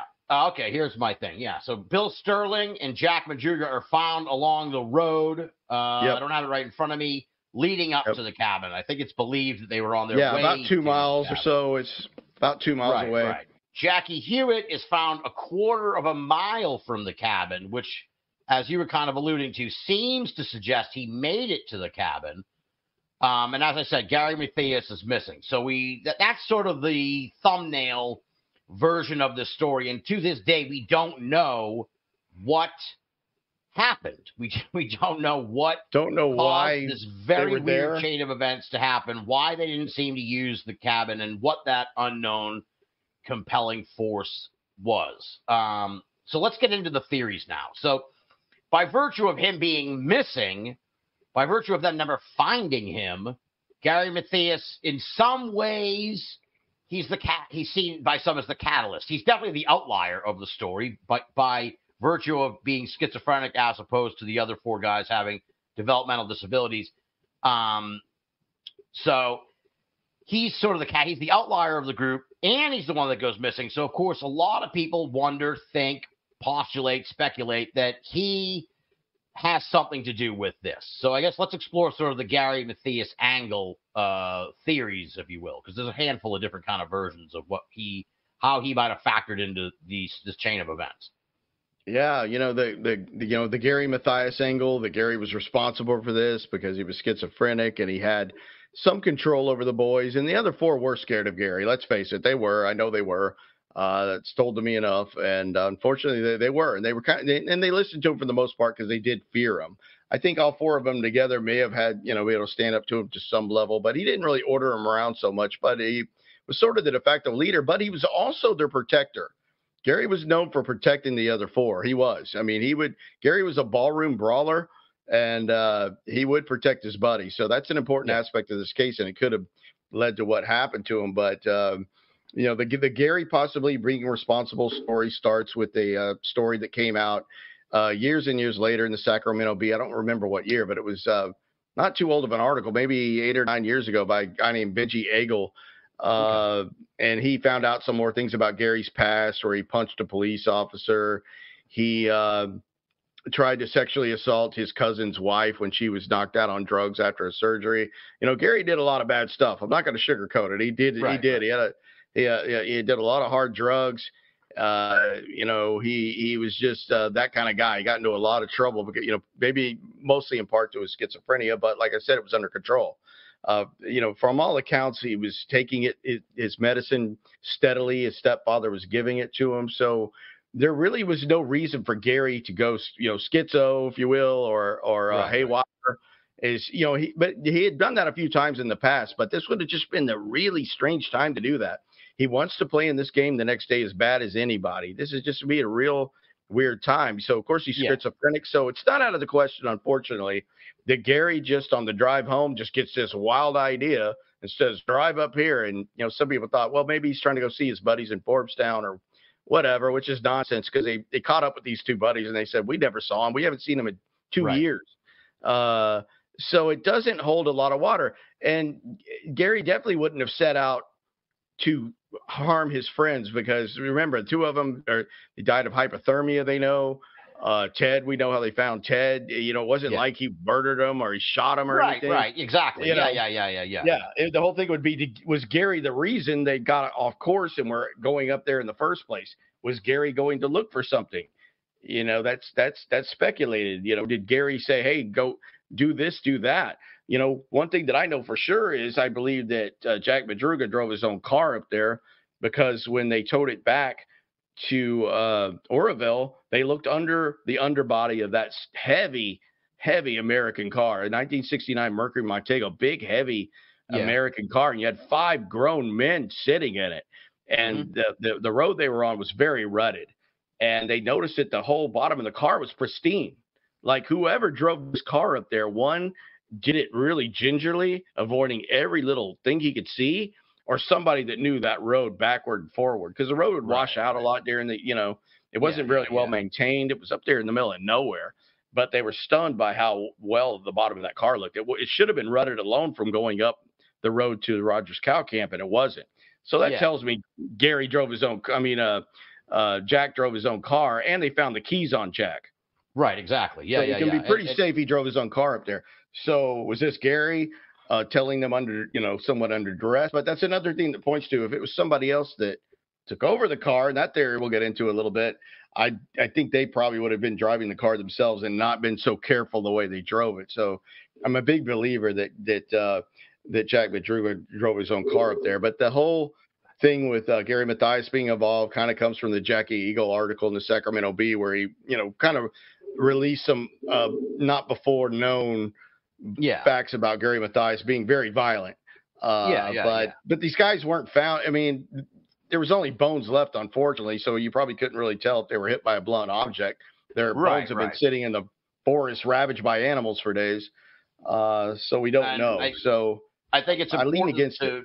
Okay, yeah, I'm in agreement there. And I think it's important to note, like, 2 things here. First of all, the real cynics, and I think this was kind of how the media covered it when all this went down in the 70s. The real cynics are like, oh, these slow guys made a wrong turn and they got lost, and it was death by misadventure, for lack of a better term. Yep. And it's like, no, they made this trip to see the basketball game all the time. This was a straight shot. All the time. That was one of the things that stunned me when I looked at the map. Straight shot, maybe a curve in it. Straight shot. You're not going to take a wrong turn. You're not going to get off the fucking highway. If you're keep going and going. The other part that's so critical, and we mentioned this earlier in the conversation, is that if there was nothing going on the next day, you could maybe entertain the idea that they decided to go do something, go visit the friends, or go up to the mountain to look at the stars or whatever. But this, I presume the game ended maybe like 9, 10 o'clock at night. Yeah, 9. It's about an hour drive home. 10:30 you're home. Yeah, they have an enormous basketball game the next day. So the very thought that they would entertain this idea of an impromptu adventure that night, to me, does not hold any water whatsoever. Something put them on that mountain that we have yet to figure out, but it's not their fault, if you will. It's not a mistake, is what I think is what people I think should try and wrap their minds around. This was not some kind of error that things went awry. Like, something else happened. The unknown compelling force. Compelling force. So something intervened. Something intervened with them. Yeah, something to make them wind up there. And we don't know what it is. And we know they were at Bears Market. There was early rumors that a fight broke out at the parking lot at Bears Market. There's never been any proof to this. This is just one of the many other theories out there. The fight broke out. They were picking on Jackie Hewitt, who would make these distressing, sounds when he was being picked on, like, because he, did have some cognitive issues. So he would get really nervous and upset and start making this really weird, kind of thing going. And Gary would jump in and defend his buddies, like, hey, you have to quit picking on my buddy. And then, fist fights ensued. So that was one of the theories, that they got into a fight in the parking lot, maybe by some opposing fans, which I doubt, because this was a throwaway game. It really was. Yeah. So no one really cared about Chico that year in basketball. They were this isn't Red Sox Yankees or something. This wasn't some close competitive. You're driving us crazy because you won thing at all. So, but maybe there's a story that that might have happened, a fight at Bears Market, and then they were forced to get into different vehicles, and they drive them up into the Plumas National Forest and somehow force them out of the car, and they're running like banshees up the hill in the snow. Back to that unknown compelling force. So that's one of them. Gary Mathias, fight at Bears Market. And another very, very popular theory in this case is called the town bully theory. Yeah. And this is a guy that lived in Yuba City. He was, he was literally a town bully. And this guy was a bad actor, man. He was just a mean, evil guy. And Gary Mathias knew this guy well, and they didn't always get along. And one of the stories that's the most pervasive story about what happened to the boys in Yuba City is this particular theory. And it's that the town bully, the guy had been in prison, and he would just do awful things to people, and everybody was scared of him. I mean, they literally scared of him. He was just that bad of a guy. The police didn't even intervene much with this guy because I was afraid they didn't even want to deal with him. He was so bad. Right, yeah. But the theory was that they somehow encountered the town bully somewhere, maybe at the basketball game in Chico or the drive home, or he knew they were going up there, that he had a beef against Gary Mathias, and, for whatever reason, and the others just happened to be with him. But they catch up with him at the Oroville Quincy Dam. And this is already off course, but this is going to be kind of close to where they're going to be going because they have to go over the Oroville Quincy Dam to get up to the Plumas. Yeah. So they're somewhere near the dam, and these guys either pull them over, made them follow them, or forced them somehow to follow them, and they all get out of the car. And they immediately start picking on Jackie Ewitz. And there's a couple of slight variations in the story, the way it was told over the years, but this has been told in Yuba City ever since this happened, and the story has not changed much at all. It's almost like local lore in a way. It's local lore. Yeah. And I can tell you some of the families of the boys, particularly the Hewitts, fully believe this is what happened. Yeah. So they make them all get out. They start picking on Jackie Hewitt, kind of similar to the story at Bears. If that was the case, they start picking on Jackie Hewitt. Gary Mathias doesn't waste a second over there to defend Jackie. So they start, pummeling on Gary Mathias, and Gary Mathias winds up getting thrown over the bridge at the Oroville Dam, killing him. Yeah. Never to be seen again. And the other four boys are forced back into Jack Madruga's Montego, and then they either forced Jack at gunpoint to drive his own car all the way up to Rogers Cow Camp, which would have been a pretty good haul from where the Oroville Bridge was. I'm not sure, maybe a 45-minute drive up this snowy mountain climbing and elevation, and then forced at gunpoint for the rest of the four boys to scatter like crazy up that mountain for their lives. But that's the story. That's the town bully theory. The town bully throws him over the bridge, kills Gary Mathias, never seen again, and a couple of his henchmen, which there's names for these guys, by the way. They all have names. I know who they are. Some of the henchmen are even identified who they were. And, they managed to get, just told, hey, just get, they didn't want to kill the rest of the four for whatever reason. Well, I don't know why. They just don't kill them all, right? But the other four, for some reason, are driven by another guy, or they make Jack drive his own car at gunpoint, or followed, or whatever they do. They drop him off at Rogers Cow Camp, force them up into the mountain. I guess maybe thinking they'll die on their own, or they won't remember, or that's kind of the thing. But that's, in a nutshell, that's what's called the town bully theory. Now I want to make a call back here to, didn't one of this guy's gang come and tell one of the families that this is what happened, and then he died the next day or shortly thereafter of like a mysterious drug overdose? Right. There's one of the guys that was supposedly there that night came and told Gary Mathias's mother, and I know Gary's sister well. He had two sisters, Sharon, who unfortunately took her own life years ago. And then he's got another sister named Tammy that I know very well, still keep up with Tammy. And she said this particular person that was there came to basically confess and tell Gary's mother what happened. And he said, hey, you know who? Because Gary Mathias's mother knew who the town bully was well. Right. I could just say they knew this guy. He wasn't some unknown a drifter. They knew the guy was local. Yeah. And they did know that he knew Gary well. And he came and said, this is what happened. We threw Gary over the bridge. I just felt bad about it, so I wanted to tell you what happened. The other guys we ran them up the mountain and this kind of thing. And then it was either the next day or soon thereafter, they found this gentleman OD'd on a heroin overdose. at a house at a party somewhere in Yuba City, and the guy was known to never ever take injectable drugs. He was kind of he was a drinker and he did some drugs, like maybe he smoked weed or whatever, but he was not ever known to take any hard drugs, heroin, stuff like that. He was found dead of a heroin overdose. So that was pretty suspicious. And that was just one, genesis of that story when it was told to Gary Mathias's mother. But that story pops up in other places. It didn't even come from that source. Other people heard this too. So lots of people believed it, including, like I said, the Hewitts. Jack Hewitt Sr. heard a similar story. Jack Hewitt Sr. was very convinced that was what happened. Jack Hewitt Sr. was involved in a lot of the he's since deceased, but he was interviewed for the Yuba podcast by Mopac, and it's great to hear him on that. And he got to at least tell his story. But he remembers seeing up in the mountains that, 4 sets of tracks going up the mountain, not 5. He remembers 4. And he was a big believer in the town bully theory.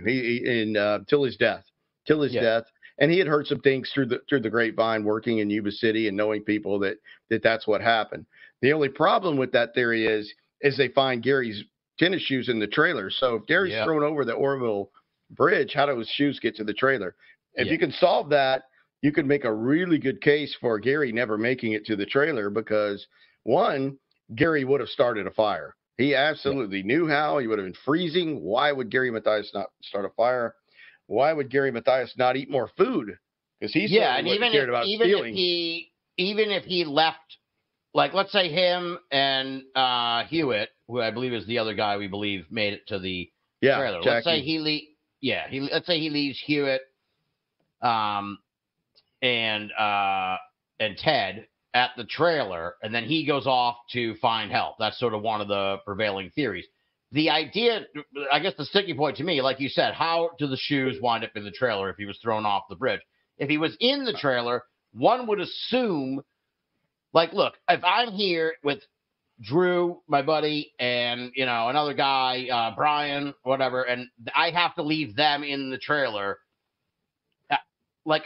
I'm going to show them what to do, how to take care of themselves. You know what I mean? I'm going to be like, hey, here's a bunch of the food. Here's how you're going to open. Like, I would make sure they were set up before I left.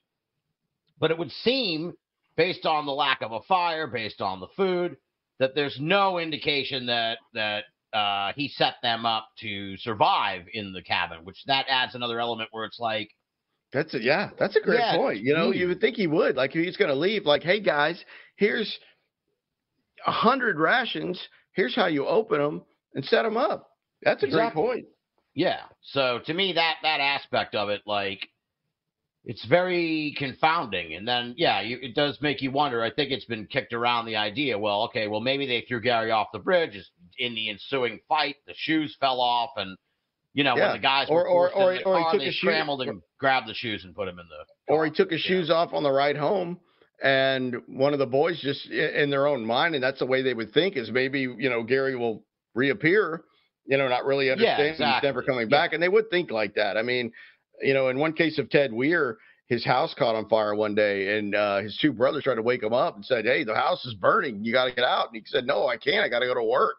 I can't go. I can't leave the house. I got to get ready to go to my job. They're like, Ted, you're going to die. The house is burning. So the way they thought, and they're very caring. One of them, they could have picked up the shoes. They could have been in the car, and one of them just picked them up and made that crazy trek up the mountain holding Gary's shoes. Maybe Gary's family misidentified the shoes. I don't think they would, but it makes you wonder, because I'm telling you that story of the town bully. Yeah, and I know who the town bully is. He's still alive. He's just a bad guy. I think he's turned his life around. But all of them are. Yeah, but I've seen his I've seen his prison record. My ass, yeah. He's ex-Vietnam vet. He'd spent a lot of time in prison. Got his ass beaten in prison and probably deserved it. Just a nasty guy. Definitely capable of doing something like that. But then you have the reasons why. Well, why would if his beef was with Gary Mathias, why would he just wait till he was not around his friends? Who knows? Maybe he was drunk.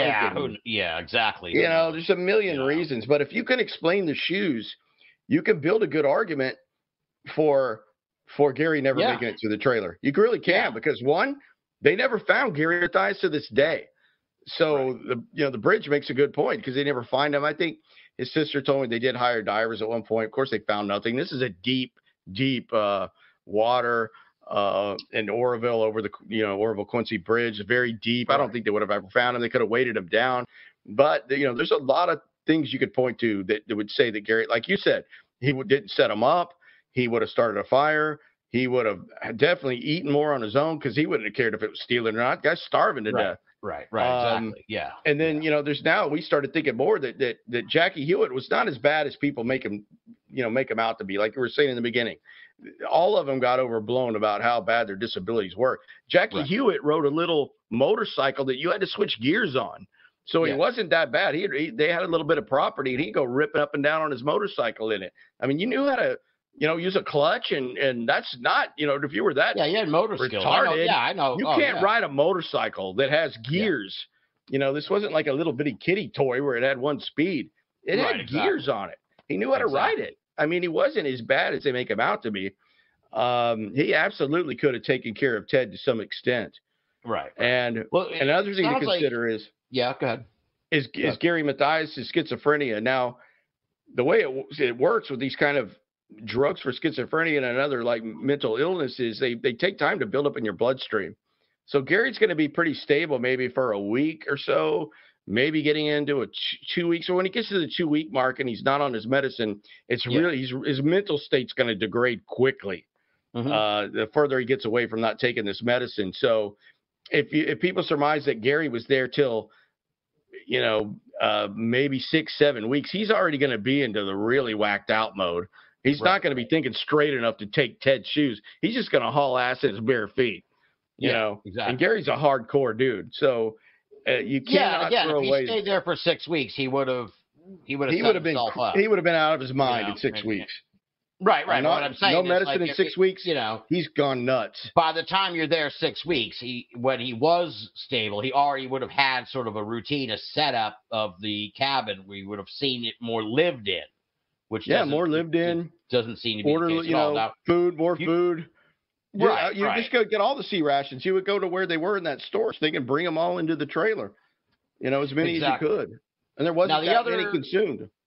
The other sort of the last theory, we've kind of gone over the prosaic explanation that people use or lean on. We've gone over sort of the various Gary-centric theories, the town bully theory, and the last one centers around that surly little bastard, Joe Shones.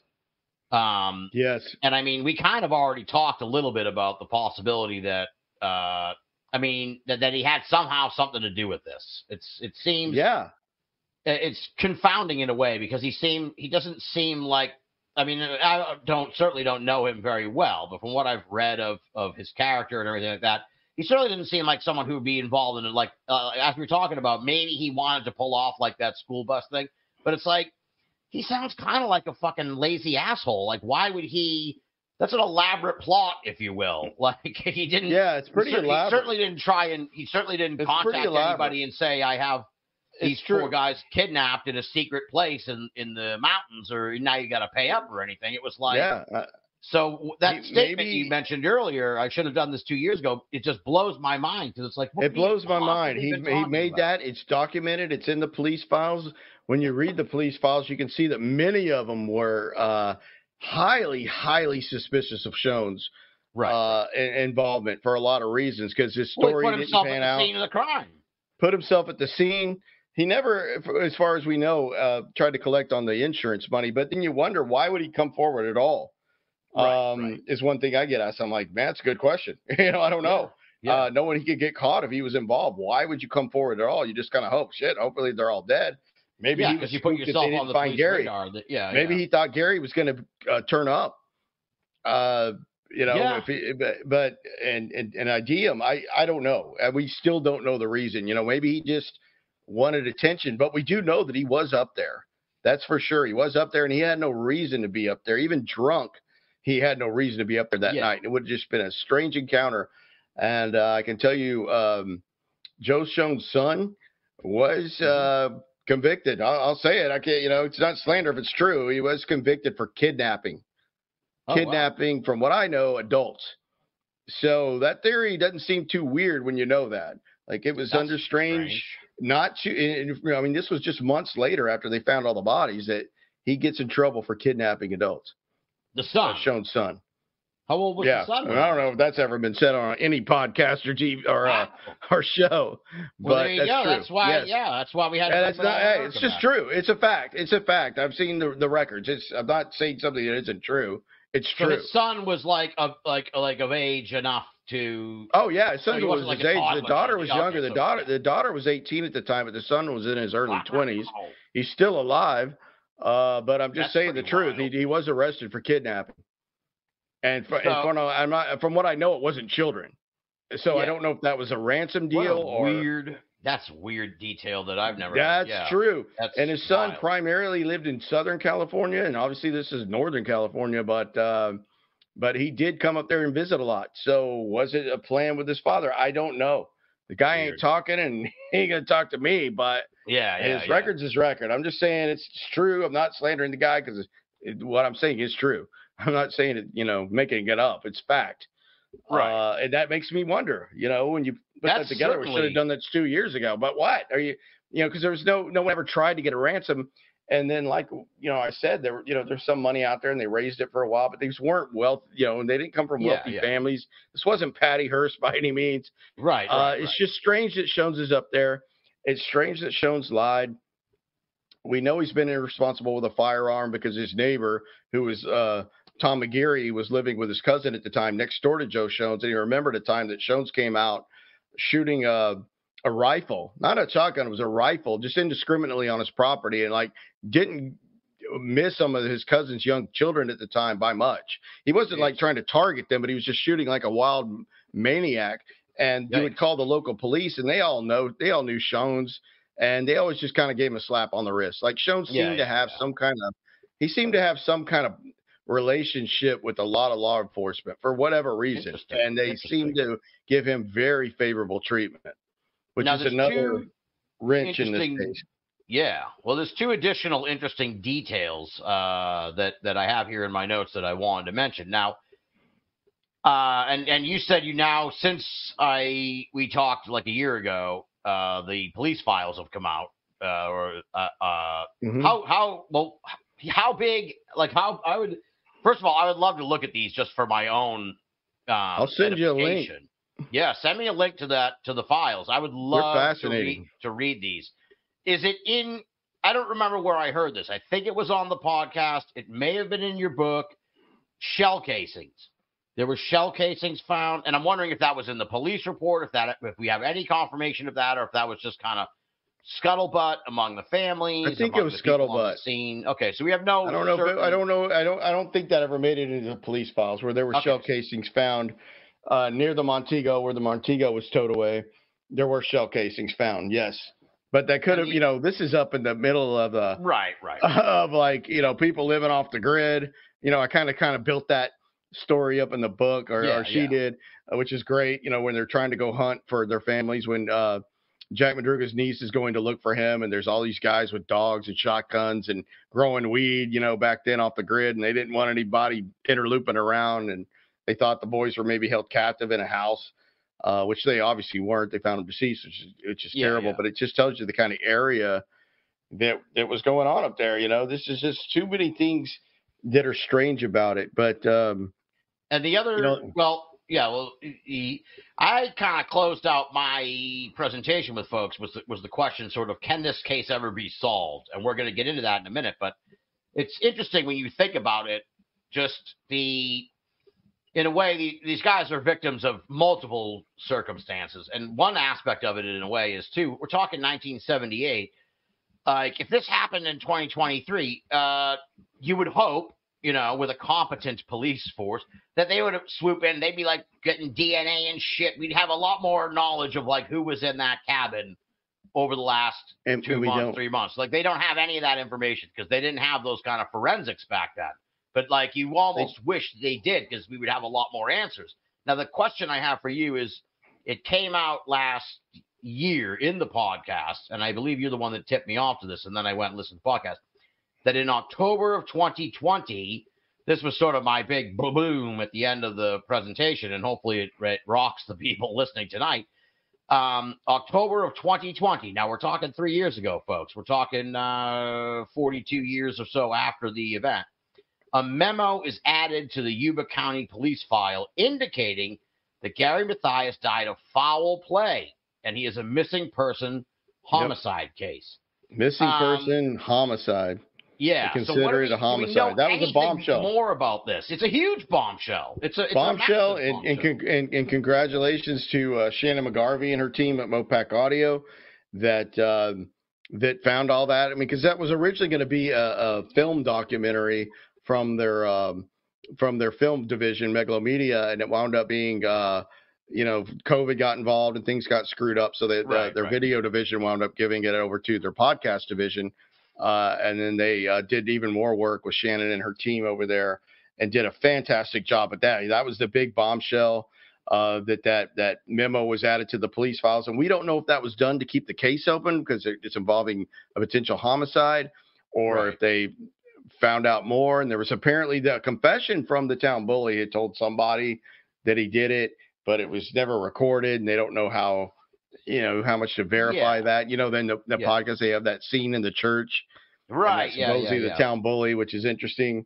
The town bully's still alive, but he became a preacher or something after he got out of prison. He became a preacher, and what's odd is about that, I speak about it in my book, which was really strange, but Jack Madruga's sister had really dedicated a big part of her life to figure out who killed her brother. She obviously believed this was a homicide. It was foul play, not just some retarded guys that couldn't turn a car around. Trust me, they knew how to turn the car around, by the way. Right. And if you go up this road, there's a million places to turn around. I just want to jump in here, Drew. Because I don't want you to catch heat on this. This is how these guys were portrayed in the media. 100%. When this all went down. So, dummies got lost. Kind of a verboten word, and I understand, but I see why you use it to sort of take people into the time of the case. And this is how this was talked about. This is how, they were perceived. This is how they were portrayed in the media. Yeah, so, you see the term used in the articles. Some would say semi, some would say the word. Because they just didn't have another word. I remember that. I'm 54. I remember them, using that when I was like in elementary. I said, I just kind of want, because it's a very prickly subject. It's a prickly subject, because that was just it was unfortunately part of the time, but it was, actually this is true, and this is really strange, and it's something I could never really understand. And there's a guy known as Sean Cale Williams. It's from Yuba City. He's got a lot of interest in this case. He's done some work on it. He was doing a smaller documentary on it, and Sean's a younger guy, but he knows the area, and he knows a lot of the victims' families. Being from Yuba City, played football at Yuba City High School like Gary did, and or actually Gary played at Marysville High. They're mostly from Marysville, which is right outside of Yuba City, and but anyway, Sean's a local. He said, and the people he talked to, there was actually this, they were just really looked down on for some reason. If you were disabled like these boys were, they really just kind of frowned on you for whatever reason. It was just kind of strange. Like now they would kind of like you and helping hand kind of thing, but a lot of people are just like, you're just like a second-class citizen because there's something wrong with you or you're slow. They were treated as they're outcasts, and they really looked at them kind of with this disdain. Right. Which really never made sense to me because they were sweet, they were called the boys. Yeah, you would think. Yeah, the term of endearment, so that was really unfair, but that's something that Sean kind of uncovered and said there was this, this animosity towards them just for being the way they were, which is just really cruel and weird. Right, and it would just probably explain maybe what one might perceive to be a lackluster police investigation where they were like, well, we're going to write it off because these guys, these guys were hapless and they made a mistake. Now, I interrupted you. You're talking about Jackie Madruga's sister. Yeah, so I was talking about Jackie Madruga's sister. That this was she's not a believer in the prosaic theory, for lack of a better term. She's a believer in foul play. She went around interviewing people. She kept dubious notes on a little notepad in her purse, and she starts this journey trying to figure out what happened to her brother ever since it happened. Ever since they found the remains of her brother in 1978. It's tragic, when they had to tell Jack Madruga's mother, who wanted to see him. They're like, they had to tell his mom there's nothing to see. It's a sack of bones. There's nothing left of him. I mean, it's devastating. And she died not too long after that. Literally a broken heart, according to her grandson, who I know pretty well, George Madruga, who was Jack's nephew, who told me all that. She literally, she had some health problems, but he literally said she died of a broken heart. There's nothing to see, just devastating, and when all that happened. Oh, yeah. But I his can only sister imagine Janet being haunted by the questions if it's your family member. I mean, we're obsessed here with the mysteries of this. I can't fathom what that would be. Can't like fathom the tremendous loss and getting no answers whatsoever. So his sister goes out looking. Janet is his sister, looking for answers, interviewing people, and at some point she runs across this someone saying, well, it was this preacher. Well, Town Bully later becomes a preacher, so she's finding this out, and she gets a name of a person from somebody, like, hey, this guy's involved. We know he's involved, and she kind of tries to verify this somehow and write all her notes in her notebook, and she confronts this person and just says, hey, I want to talk to you, about some things that may have happened that night. Somehow she convinces him to meet her at a local bar. Yeah. And they go in there, and she brings a gun with her, planning to kill him right point blank for the death of her brother. She's driven by, she's upset about what happened to her brother, and she wants justice. And she, something came over and says, I can't kill the guy here in cold blood. Some reality kicked in, but she still told him, hey, I know what you did. I heard that it was you. He doesn't really deny it, of course. And she just winds up basically leaving. And so I asked her niece, which is also Jack Madruga's niece, that I got to talk to for a long, long time. Yeah. And I said, did she ever give you a name, like who it was? And, of course, I know the name of the Town Bully. And this name was not the name of the Town Bully. And so I was like, yeah, what are you talking about? I go, it has to be the Town Bully. Everything lines up. Yeah. And turns out that this guy did know the Town Bully, maybe ran around with him. And from what I know, was not as equally as nasty, but not far away. Knew him pretty well. So somehow she got her wires crossed. This guy was never a preacher. He was in construction. Yeah. Okay. I think he's still alive too, but he could have been just somebody else involved in the gang. But that's how relevant the rumors were. And one aspect I think that we can't rule out, right, is this guy, the Town Bully. He clearly has a fucking reputation for big time a bully. So it's like big time fear. If these rumors are going around, let's say he didn't have anything to do with this, right? He knows he had nothing to do with it. He knows he cannot be like that. So he's perfectly fine with the rumors going around, because that just adds to the mystique, the ominous mystique surrounding him. He's never denied it, to my knowledge.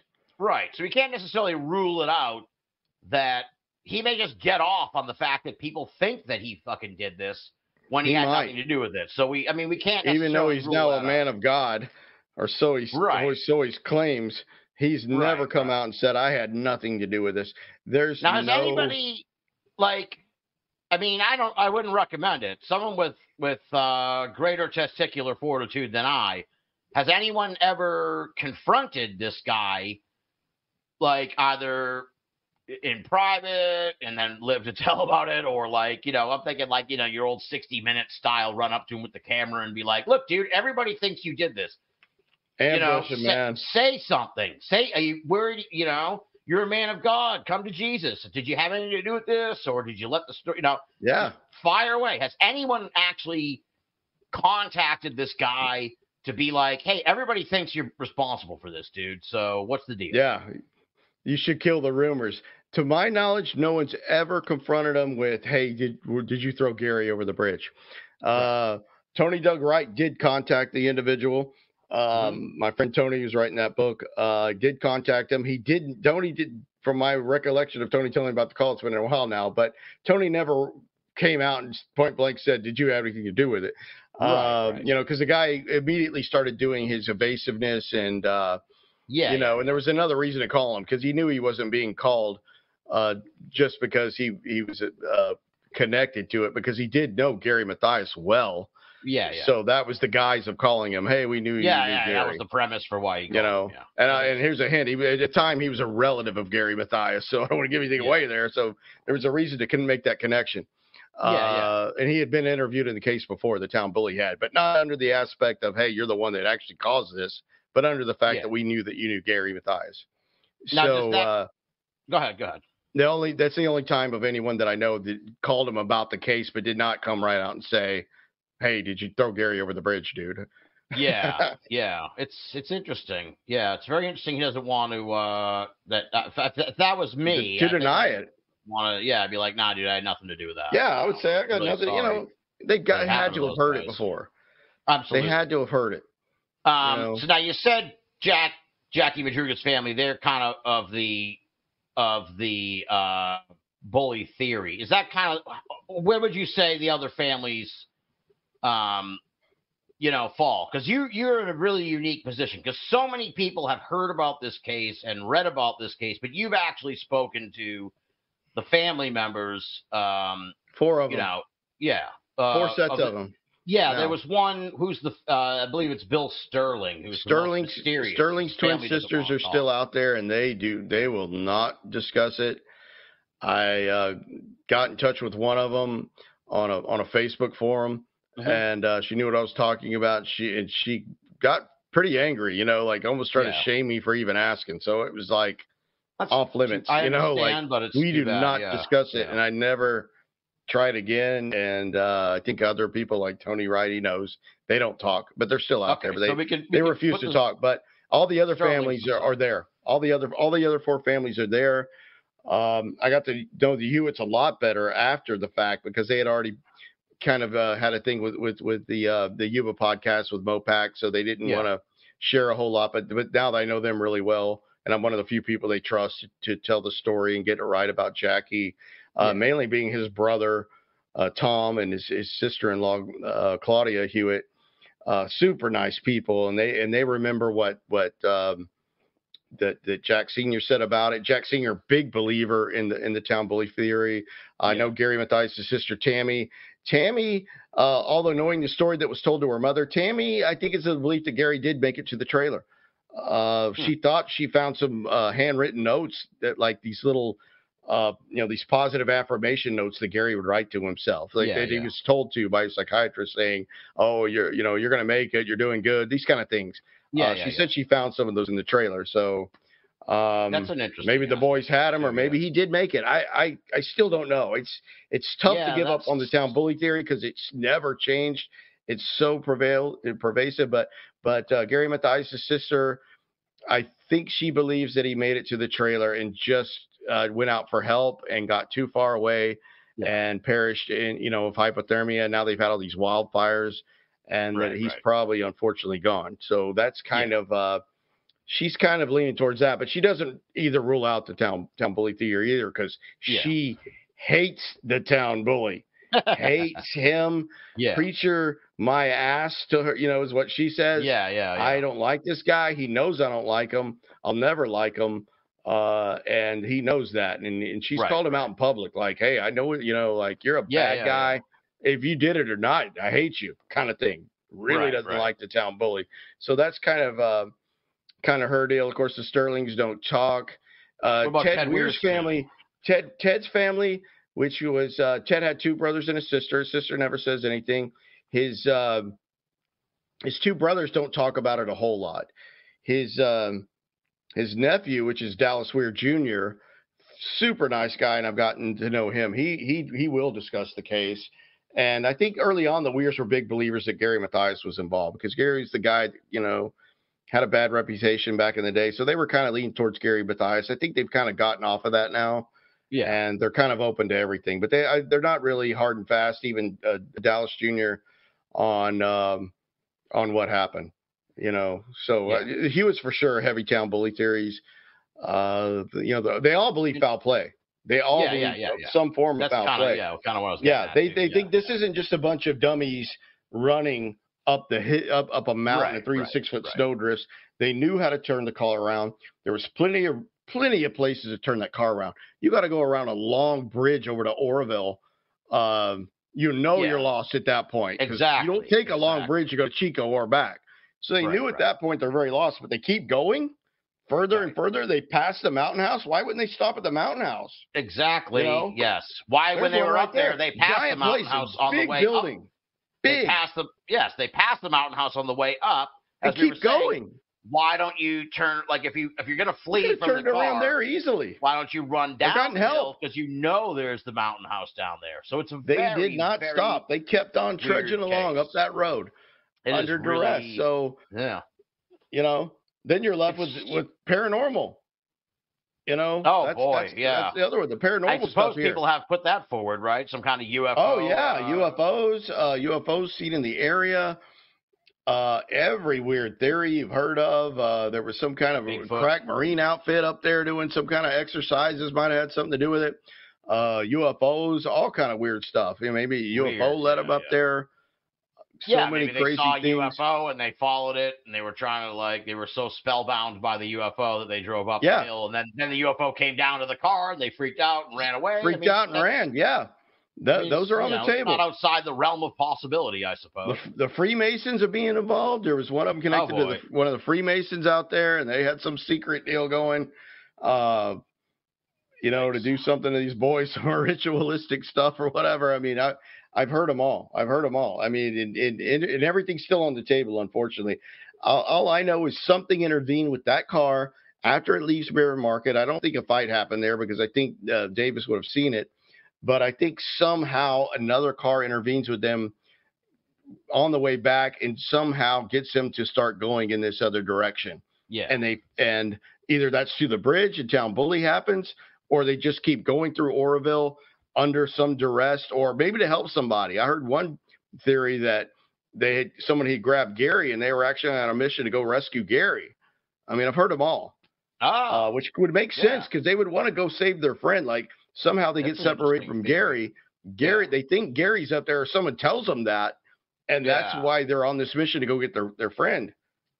Like somebody takes Gary, like they intervene with him, and they put Gary in their car, and they basically said, "You got to follow us now because we got your buddy, and we're taking your buddy up here, so you better follow him if you want to get him back." And that was kind of like one way to get him to start trailing up this road, and then you have Joe Shones. Why is Joe Shones up there? He had no reason to be up there, even intoxicated. None whatsoever. What did he mean by I should have done this 2 years ago? We don't know. Yeah. His son's got a checkered past. We know that. What was the goal? Could the goal have been, and I've thrown this out before, could there have been people that really did not want them to play in that game the next day? Because people, I know it sounds crazy, but they would bet real money on these games, even though it was Special Olympics. They would wager some pretty good amounts of money on it.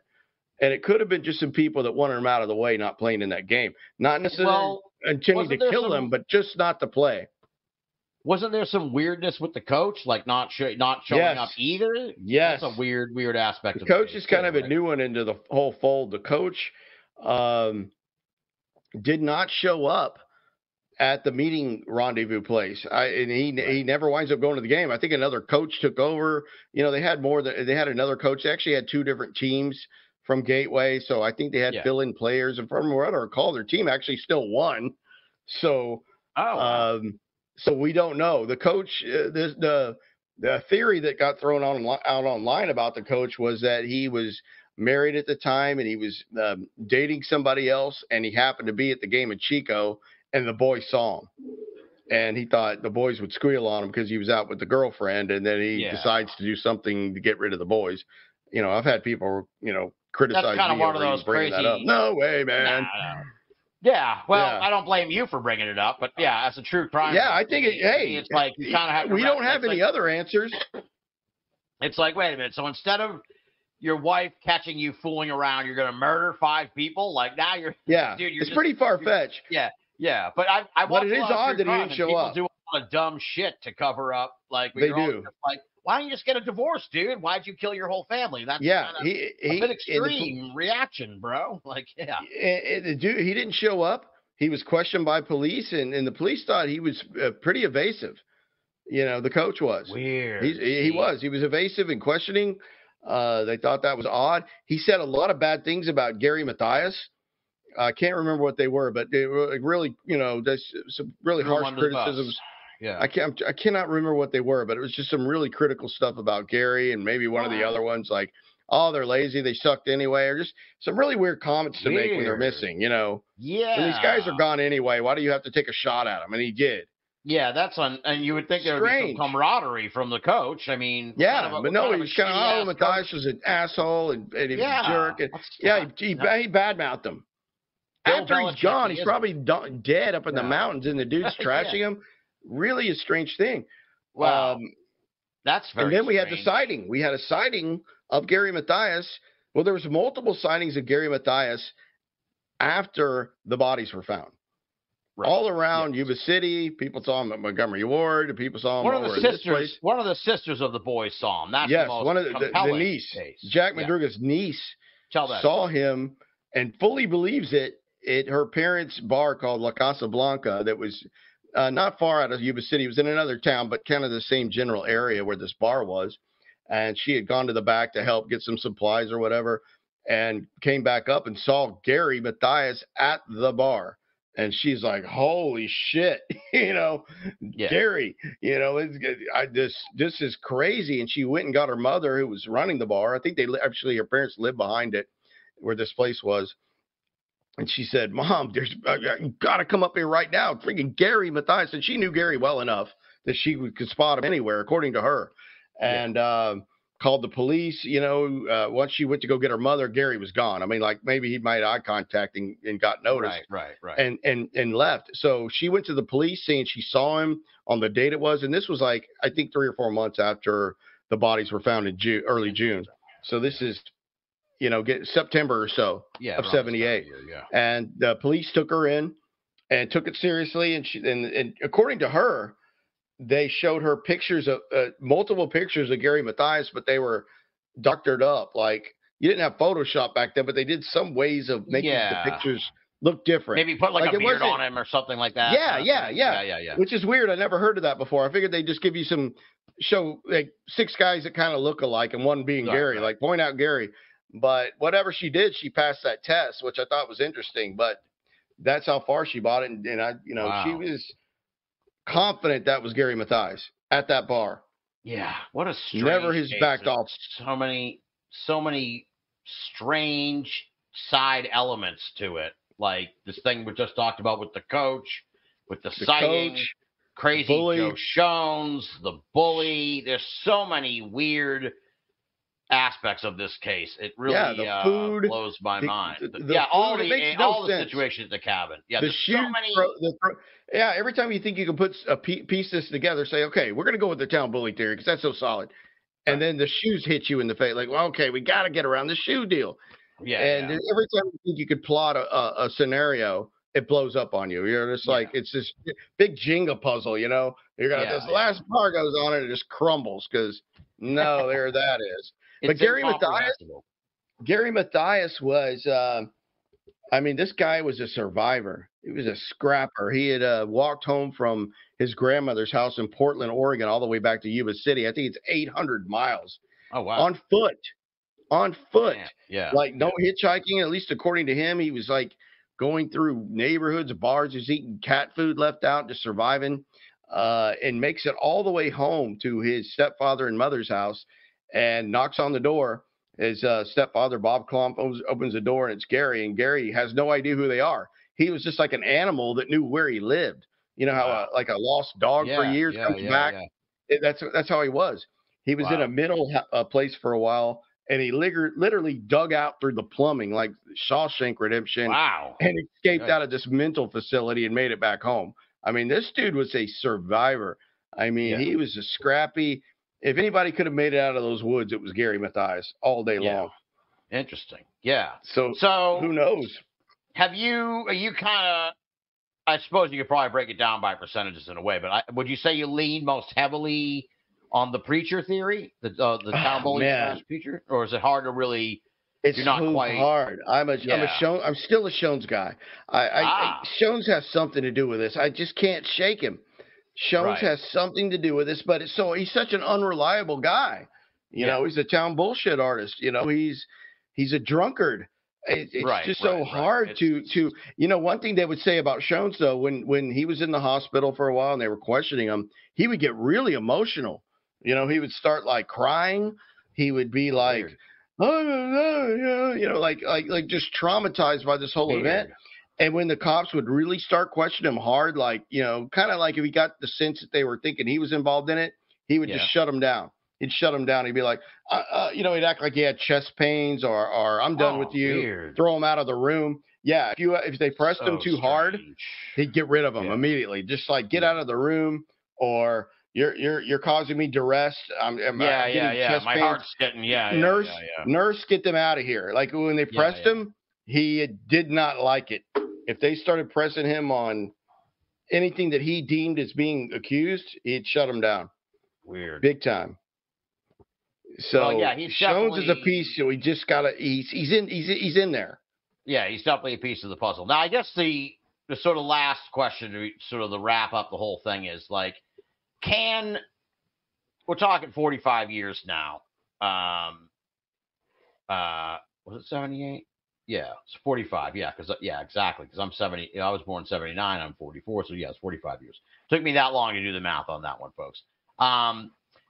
We're talking 45 years later. Do you think, is there any fucking way you will ever get this thing could ever be solved? I suppose a deathbed confession with that can somehow be corroborated might be the only thing, or if Gary Mathias's body is somehow found in the waters, even then people might say, well, that doesn't necessarily prove everything. But I mean, is there any element of this case, any aspect, any way that this could possibly be solved? Or are we looking at like a case that's probably just always going to be a mystery? Probably always going to be a mystery, but I hold out hope. I hold out hope that maybe the town bully comes clean if it was him, or at least maybe he knows what happened. Another guy, the non-preacher guy, I think he's still alive. He might know something. Of course, Joe Shones' son is still alive. I think might have some answers. Yeah. I know he told his sister he told his old sister, don't talk to anyone about this case ever again, which makes you wonder. He said, don't talk to anyone about it ever again, period. Well, it's really remarkable. He's gone now, Joe Shones. It's like, Joe his son's Shones, not, though. He is forever in the history books. He is forever like a key. That's the only fucking indelible mark this guy ever made on the world, was being affiliated with this case. So it's like, if he didn't want people talking about it and he didn't want his family talking about it, it's like, joke's on you, dude. Because like, that's all. Yeah. That's the first line of your obituary, figuratively speaking, Joe Shones, that you were the guy on the mountain with the Yuba 5, and some people think you were involved, some people don't. So yeah, like I said, I don't know. Short of some kind of deathbed confession, I don't see how anyone. I suppose someone dies and they find like some kind of something that was taken from the guys, how they would even know. I presume the police aren't even investigating this really anymore. It has to be a deathbed deal. Yeah, so it's maybe the bully knows something because he's still alive. I know he had some bad health a while back. He had some form of cancer. I don't know what it was, but nothing totally fatal. From what I know, he's still alive. And it's not hard to figure out who he is, but protected. Anything alive, he's still alive. We don't want any trouble. But once he passes away, at least we can freely talk about him. And see if anybody else that knew him say, "Oh, I didn't know that was the town bully. Shoot, here's what I know." And then that whole note in the police file saying they think it was homicide. Yeah, there might be people who know him who are waiting for him to die, who might be like, "Yeah, it was him." They could be, because I hear even at his older age, people fear him. Even now, people fear him. Yeah. So I'm hoping something there. I don't know. I doubt Joe Shones' son's ever going to say a word. I don't know that he's involved. I honestly don't. I just know he's got a record. And, I go back to Joe Shones saying that I should have done this 2 years ago. And for there was such an odd statement that they remembered it. They remembered it word for word. They said, I should have done what? You know? Yeah, that's very, very. I mean, the weird. dude's nothing but a town drunk. I mean, what went to I don't know, get his master's degree? Probably not. No, it's very what weird. What is he talking about? Because he hadn't actually. The version of his story is that he went up to look at it, so it wasn't even like he was. It wasn't like his story was that he had done something extraordinary. It was like, dude, you drove up to look at what do you mean doing this 2 years ago? So it doesn't make what does that mean? Done any what? sense at all. Yeah, for him to have made that statement was just really weird. So, it was just weird times up in Yuba City. You had all kind of drugs and trafficking and a lot of guys in and out of jail gangs, rumors of people that were in jail. Another young boy attached to this case was murdered and, sexually assaulted and murdered that could be tied to this. And who knows where it leads. Earlier, the drug overdose. The other ones could never be found, and one moved out of state, wound up dying. Never talked about what happened. Weird. It's also weird. I think also there's an aspect of this. I think this happens a lot in true crime too, in a way. I think people do sinister shit. We know people do sinister shit. That's a fucking undeniable fact. But I think people do sinister shit thinking that it's gonna kind of fly under the radar.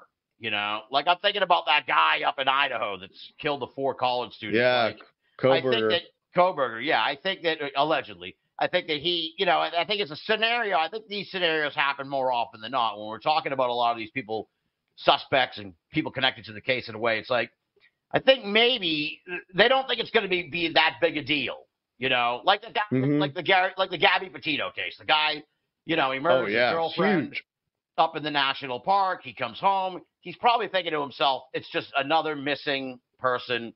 It's not going to be a big deal. And then it becomes like this international sensation. Now, this didn't necessarily happen at the time with the Yuba 5 people, but it was certainly a strange enough case. 5 people are missing, then 4 of them are dead. But certainly it's like I think that anyone who might be like, oh, no one's going to really care that much about this. It's like, no, people care, and people cared a lot. And there was an extensive search. It wasn't like you could chase these guys up the mountain and no one would go look for them. But I think that maybe when people do sinister shit, I think sometimes they think that like no one's gonna do anything about it. You get what I'm saying? It's kind of like I think that they think that maybe it's not going to be as big a deal as it turns out to be, and that may impact some of these people who are like, well, I'm getting the fuck out of the state.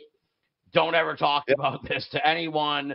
All that sort of like everybody shut down and shut up because this has turned into a fucking huge deal. That dumb thing we did to those guys last weekend?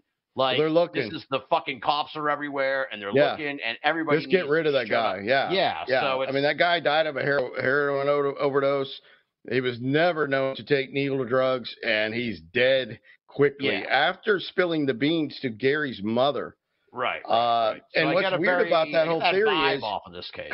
That theory just didn't start with that story of one guy telling Gary's mother. That story was spread like at the time, and it's never varied. It's really varied none. It's been told over and over in that area, and a lot of them just believe it because it's been told over and over. It's never really changed.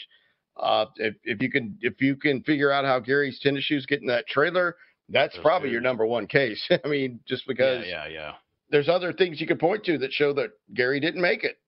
Yeah, the food, the fire. Gary would have known how to do that. Gary would have on his medicine. It's confounding, man. It really is. Yeah, he could have done it. Maybe Gary gets there early and takes off early.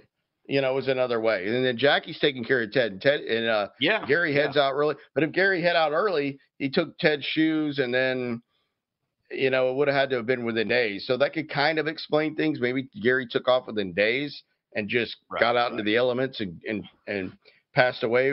So, got far enough away. But again, we're going back to sort of the circumstances at the cabin when, again, it goes back to the unseen compelling force that put Seen them him on running the up that mountain. Something put them on that mountain. So fleeing in fear, leaving behind a perfectly running car. The window rolled down, which you would have never done. So Jack is in duress. He's not going to leave that car with that window down, and it was found down. Never would have happened. They left that car in a hurry. Yeah. They're being threatened. They're being chased.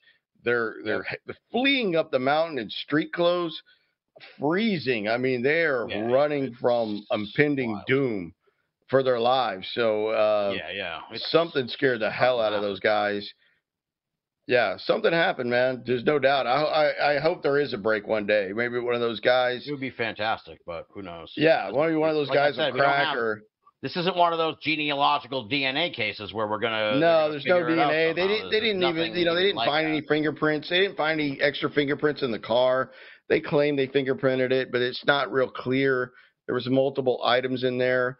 They found a gold watch that didn't belong to Ted Weir that they found by his bedside. Didn't belong to any of the boys. All his personal, he had a ring, one of his own rings that they found, but they found a watch didn't belong to anybody.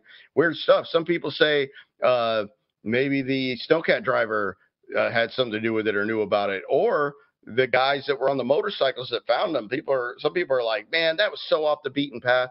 But then again, you get into these comments too that they should have found those trailers. They should have known they were there. They weren't that far away, and they even asked the Forest Service trailer if they would help with their snowmobiles and all that, and they refused. We don't know why, but there's still a lot of criticism from the families. Why did you not find the trailer earlier, where you could have saved at least one, if not three of them?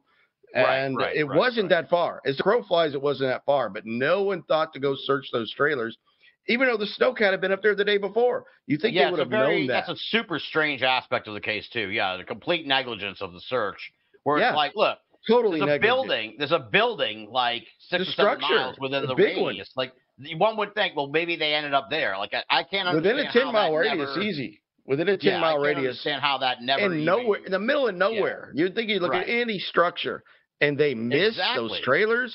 Yeah. It's just it's egregious. It's a tragedy, and it's incompetent to the point to even understand how they missed those trailers. Right, exactly. Unless they just thought, surely these guys on foot are not going to make it this far. Yeah, I suppose, but that's big mistake. It's an understatement. Well, I've had you here for 2 hours, man. I could talk more and more and more. Yeah, I love this case, man. I mean, it's just one of the best. It's one of the best that, it's still covered on YouTube a lot, but it's still not out in the mainstream. I think it's still really missing a good documentary. This is a story that is crying out for a Netflix series. And I know I think they may have done a short one. Yeah, this is better than so many other ones that I've seen that are many better, like Mara Murray, which is good, but it doesn't have all these compelling features. So it's shocking no one's really picked up and ran with it yet. Well, I mean, between the podcast, your book, and your friend's book that's coming out soon, there's definitely this momentum. There's some momentum. Yuba County 5 sort of renaissance, if you will. So let's just hope that leads to more, more awareness of the case. Because, like I said, it's really surprising. A lot of people, they're vaguely familiar with it. The Binnall America listeners after tonight are going to be very familiar with it. But it's a lot of people.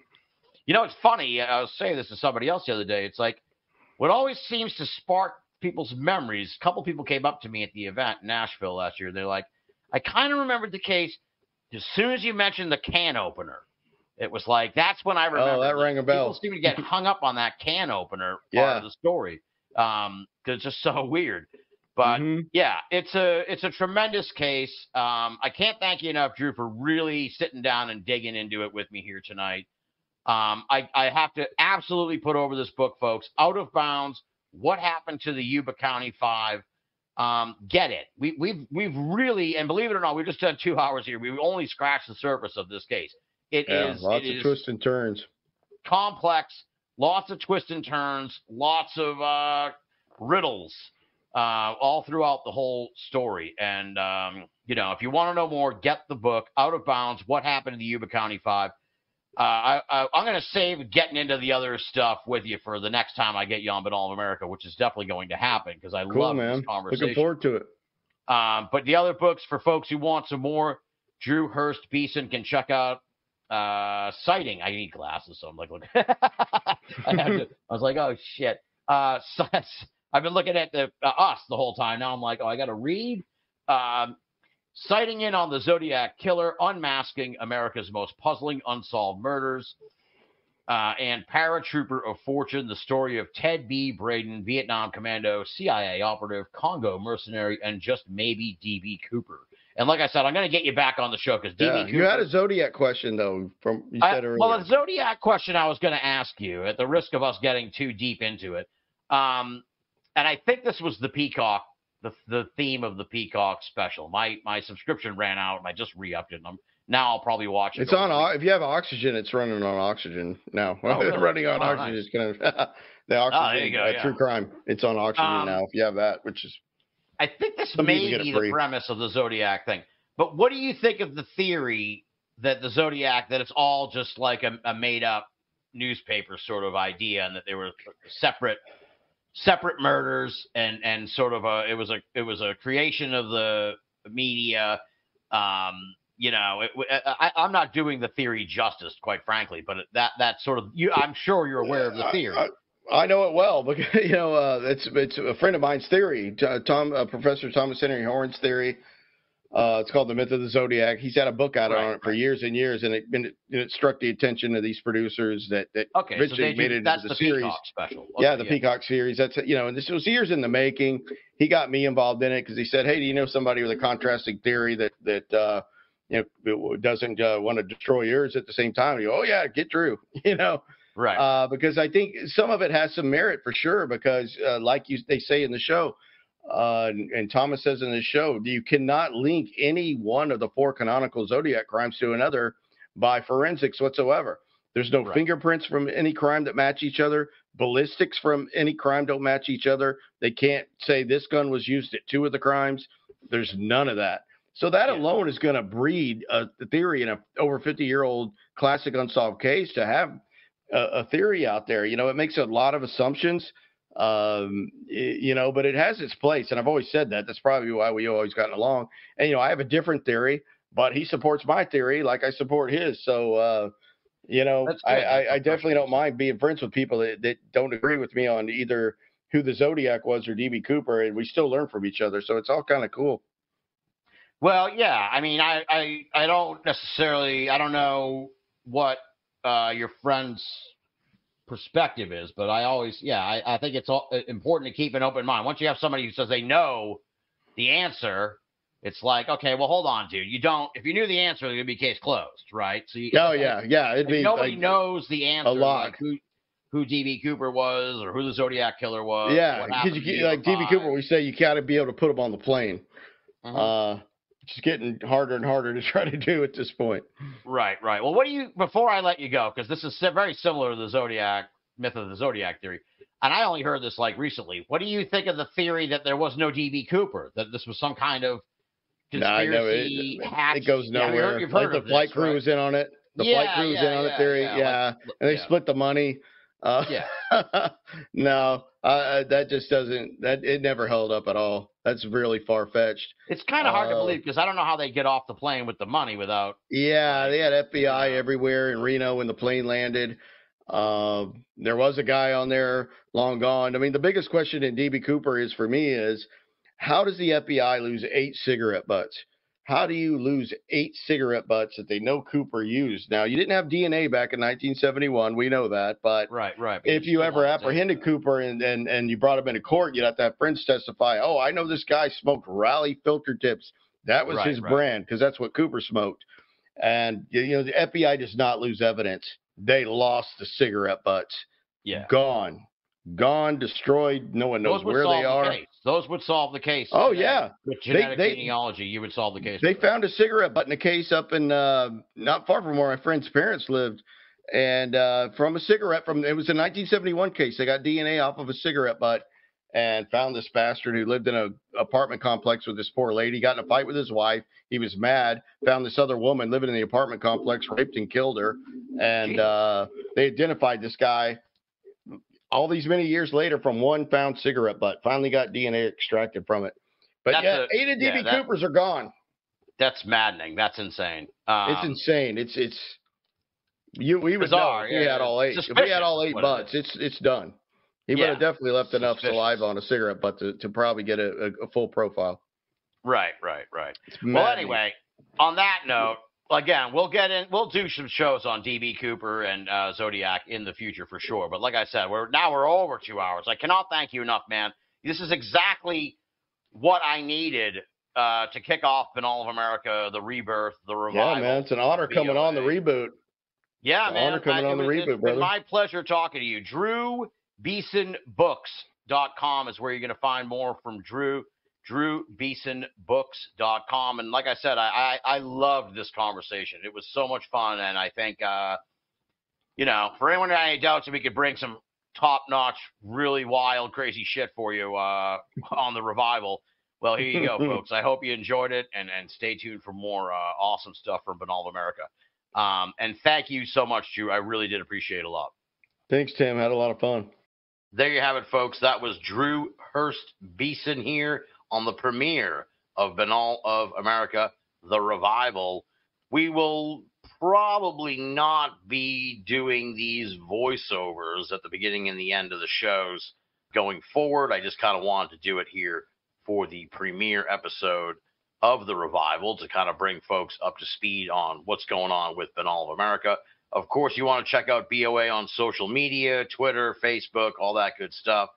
And of course, as I highly recommended at the start of the program tonight, you want to get over to the Binnall of America YouTube channel, youtube.com/@Binnall of America, or just punch in Binnall of America YouTube on your Google machine, and it'll pull up the thing.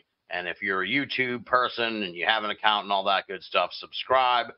Then you'll get notifications for when we go live, because that's where we're going to be hosting the live shows once the BOA Revival is really fully underway.